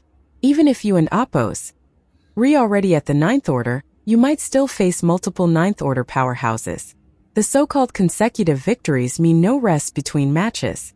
If you don't and Appo's reach 10 victories by the time the arena closes for the day, it doesn't an Appo's count and you have to start over. Winning 10 consecutive battles is tough. I and Appo's at the 9th order and I still don't and Appo's believe I can do it." Tang San furrowed his brow. "That does sound difficult. What are the benefits for a human vassal to become a noble?" Zhang Haoshuan replied, "There are many benefits. First, you and Appo's no longer a glorified slave and you can enjoy all the treatments of a demon noble. Your children will also no longer be vassals, and they'll be eligible to attend formal demon academies. However, as far as I know, this rule is just to lure human vassals to their deaths in the arena to entertain the demons. No human has ever gained noble status from the arena, while a good number have died trying. Now, hardly any human dares to risk their life in the arena." Tang San took a deep breath and said, "So if I can gain noble status in the arena, I could even attend Kali Academy?" Zhang Haoshuan looked startled, glanced at Tang San and said, "In theory, yes. Demons who gain noble titles from the arena are highly respected and revered as battle heroes by their kind. Although it and Appo's rare, once it happens they become sought after by all factions. But Don and Appo's do anything foolish. With your current strength, let alone 10 matches, you'd be hard-pressed to win even 2 or 3 against 7th order demons. And what will you do if you meet an 8th order or 9th order demon? While the arena battles aren't an Appo's always to the death, losing almost certainly means death if a human vassal faces a demon. There and Appo's no option to surrender." Tang San nodded in response. "I understand. Don and Appo's worry I won an Appo's take any reckless risks." They arrived at the arena entrance. It was unclear where Zhang Haoshuan had gotten the tickets, but they entered smoothly. Upon entering the arena, a faint scent of blood mixed with a heavy aura of killing filled the air, sending chills down the spine. It was evident how much slaughter had taken place in this arena. Just then Tang San saw many demons already seated in the stands, most visibly excited, eagerly anticipating the day and Appo's auction. Zhang Haoshuan led Tang San to their seats, finding a very inconspicuous spot in a corner. In front of each seat there was a button. Pressing this button meant participating in the auction. After the auction, the participant would take the seat number from their seat to pay for and collect the auctioned items. Leaving the arena also required showing their seat number. Upon leaving, each demon participating in the auction had to have their seat number checked to see if they had successfully bid for any items. If someone won an item but didn't in Appo's pay for it, the solution was simple. Regardless of who it was, they would be thrown into the arena to fight 10 matches. If you manage 10 consecutive wins, congratulations, you don and Appo's have to buy it.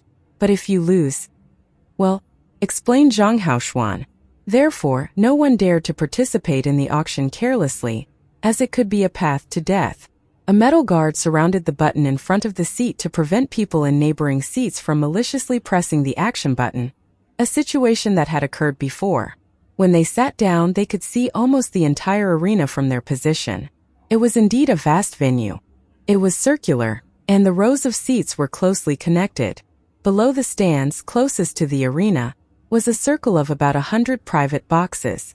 These boxes were reserved for nobles and required a hefty fee to use. They were a symbol of status. The arena itself was a mottled dark red. The ground seemed to be just that, normal dirt, and the dark red hue obviously came from the blood spilled there. It was clear how brutal the battles here were. Tang San turned to Zhang Haoshuan and asked, "Master, it seems there are many benefits to winning 10 consecutive battles in the Great Beast fighting arena. Does that include being absolved of a crime you committed?" Zhang Haoshuan nodded and said, "To some extent, yes. The Great Beast arena is a form of punishment among the demon race. When members of the demon race commit serious crimes, yet not serious enough to threaten the rule of the demon race, they may be sentenced to fight in the Great Beast arena. Surviving the arena absolves them of their crimes. However, most end up dead, so this punishment is nothing but a delayed death sentence for all but a select few. It seems like they're in Appo's a chance of survival, but it in Appo's challenging." Tang San asked, "If they win, can they also gain nobility?" Zhang Haoshuan nodded. "Yes, winning proves one in Appo's strength. Not only will they be acquitted, but they can also obtain nobility status. It and Appo's the survival of the fittest." The number of demons in the stands increased, and the Great Beast fighting arena, capable of accommodating tens of thousands, quickly filled up, increasing the atmosphere. "The grand auction will soon begin. All bidders, please remain in your seats or face the consequences," a booming voice announced throughout the arena. By facing the consequences, he meant the consequences of the trouble caused by pressing someone else's auction button. The spectator area inside the arena quieted down. Suddenly, dark clouds gathered above the grand auction, dimming the light in the entire region. Tang San looked up, surprised that these weren't in Appo's real clouds but what looked like dark airstreams converging blocking the sun. "This is a kind of array designed to make everything in the arena more visible," Zhang Haoshuan explained. Just then, massive beams of light shone down from the highest point of the Great Beast arena, dispelling the darkness and illuminating everything in minute detail. At the center of the Great Beast fighting arena, a majestic figure appeared, humanoid but over 10 meters tall. Even in the vast space of the arena, it was strikingly prominent. This being had a large bald head and a single vertical eye. It had yellow-brown skin and 4 arms, and emitted a fierce aura. Its physique was robust, and it was wearing a luxurious outfit that seemed to waste a great deal of fabric. It raised all 4 arms, waving in a circle to greet the spectators. Instantly, a series of cheers erupted from the stands, deafeningly loud. They all chanted the same name. "Yishi Yishi Yishi." Zhang Haoshuan whispered, "This demon is quite famous. He and Appo's a powerful member of the one-eyed demon race known as the Blood Butcher, with 9th order strength. He was once punished for a serious crime and sent to the Great Beast fighting arena, where he won 10 consecutive battles to clear his name and gained a noble title. Even more terrifying, This creature enjoys beast fighting so much that he refused to leave after winning 10 battles. He then proceeded to participate in 4 more rounds and win all of them, so he got 50 consecutive victories. He and Apo's the challenger with the greatest number of victories in the Great Beast Fighting Arena.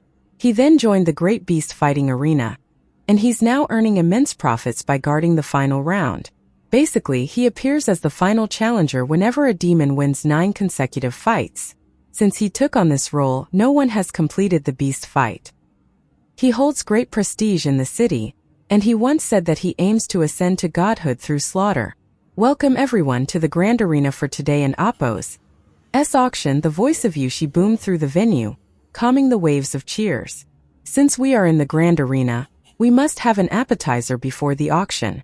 Today and Apo's experience will certainly be worth your while. Next we will have 3 beast battles. There will be no betting on today and Apo's fights, so feel free to cheer to your heart and Apo's content, Yushi said with a boisterous laugh. Tang-san looked towards Zhang Haoshuan, who shook his head. It seemed that he was unaware of such arrangements. The first fight will be between demonic beasts. Let and Apo's release the most ferocious, brutal, bloodthirsty war bear, and the most terrifying giant AO demon scorpion lurking in the shadows. All lights in the grand arena converged inward, focusing on the battlefield. 2 intense beams of light fell on either side of the arena. Tang-san then noticed the giant gates on both sides, and as the massive metal gates slowly rose, deep terrifying roars emanated from within. A colossal figure burst out from one side in the next moment, even before the gates fully opened. A giant bear, over 7 meters tall and with dark red fur, charged out. It stood on its hind legs, fiercely beating its chest. It sounded like a giant war drum. Its eyes turned completely blood red, and a ferocious aura, filled with the scent of blood, erupted. The bloodthirsty war bear. On the other side, a giant scorpion with a deep purple carapace crawled out as the gate opened. It was also over 5 meters long, with a long stinger curling up from its tail. Its giant claws, spanning over 2 meters in length and 1 meter in width, emitted a chilling gleam. Anything caught between them seemed destined for death. Both creatures were demonic beasts, and from their aura, they appeared to be at the 8th order. After entering, the 2 beasts immediately noticed Yushi in the center of the arena. Barely pausing, they both charged toward him, filled with a wild frenzy. Yushi laughed heartily, spreading out his 4 robust arms. As the 2 giant beasts approached, he clenched his fists and struck out. The air burst with a deep booming sound, and the bloodthirsty war bear and the giant AO demon scorpion were simultaneously sent flying, tumbling chaotically. Yushi snorted disdainfully. Put on a good show. Only the winner can live. With these words he then strode away. Only when he reached the arena and Apo's edge did the 2 beasts climb back up, growling at each other but not daring to look in Yushi and Apo's direction again. At the 8th order, these beasts were not truly intelligent, but they had an inkling about what Yushi meant, and they understood perfectly that they stood absolutely no chance against it. The bloodthirsty war bear was the first to move, charging toward the giant AO demon scorpion with heavy steps that thundered across the arena floor. Its eyes glowed a bloody red, and its already formidable body swelled even more, muscles bulging in a frenzy of bloodlust. In its bloodthirsty state, the bloodthirsty war bear and Apo's defense, attack, and speed greatly increased, although its already lacking intelligence significantly decreased. Its dark red fur bristled, carrying a terrifyingly fierce gust as it charged. Tang-san silently assessed that the bloodthirsty war bear and Apo's direct combat strength was superior to a winged tiger of the same order. For a winged tiger to defeat it, it would first need to maintain the distance and use the wind astral for long-range attacks. At that moment, the bloodthirsty war bear let out a mad roar. A dark red halo surged outward from its body. The giant AO demon scorpion was immediately enveloped in the dark red light, gaining a layer of the same hue. Initially moving calmly and sidestepping to find an opportunity, it suddenly accelerated and charged directly at the bloodthirsty war bear. Its bloodthirsty ability can also affect the opponent, thought Tang-san. The giant AO demon scorpion was clearly influenced, its combat desire surging. The bloodthirsty war bear and Apo's innate bloodthirsty ability was not as straightforward as it seemed at first glance. It not only increased its strength, but could also induce bloodlust in its opponent. The demon scorpion had not gone berserk, but pure bloodlust, while enhancing its combat intent, also greatly affected its intelligence. The abilities of demonic beasts are so bizarre and varied. Almost instantly the two collided. The bloodthirsty warbear lunged forward and its right front paw swelled up to double its size in midair, swiping directly toward the giant Ao demon scorpion. The giant Ao demon scorpion swung one of its giant claws to meet the bear and Appo's paw while the other claw opened wide, aiming for the bloodthirsty warbear and Appo's neck. The bloodthirsty warbear was clearly superior in strength, and it smashed the giant Ao demon scorpion and Appo's claw to the ground. At the same time it leaned forward, striking the other claw to the ground before it could clasp its neck. Then, lowering its head, the bear rammed viciously into the head of the demon scorpion. In terms of strength, the giant Ao demon scorpion was clearly at a disadvantage, overwhelmed by the bloodthirsty warbear and Appo's fierce fighting style. But at that moment, something unexpected happened. A cold glint flashed in the eyes of the giant Ao demon scorpion. Its short legs suddenly exerted force, and the two claws pinned down by the bear and Appo's paws suddenly detached from its body. The force of the pull also propelled the scorpion backward. The bloodthirsty warbear and Appo's lunge hit nothing but air. What just happened? Did the giant Ao demon scorpion intentionally break off its claws? As all the spectators watched in shock, a cold light flickered in the eyes of the giant Ao demon scorpion, and its long tail whipped down fiercely. The timing was perfect. Just as the bloodthirsty warbear missed its target and slammed hard into the ground, unable to stop its momentum. With sickening squelch, the stinger of the giant Ao demon scorpion viciously pierced one eye of the bloodthirsty warbear. The intense pain made the bloodthirsty warbear roar madly. One of its paws swiftly grabbed the giant Ao demon scorpion and Appo's tail. But at that moment, another strange scene unfolded. The two claws lying on the ground suddenly sprang up. One fiercely clamped onto the bear and Appo's neck while the other severed the scorpion and Appo's tail.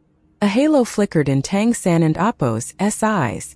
With the help of the discerning eye of heaven, he barely saw that the severed pair of claws were connected by two tendon-like strands. They were not fully detached from the scorpion, and they were clearly still under its control.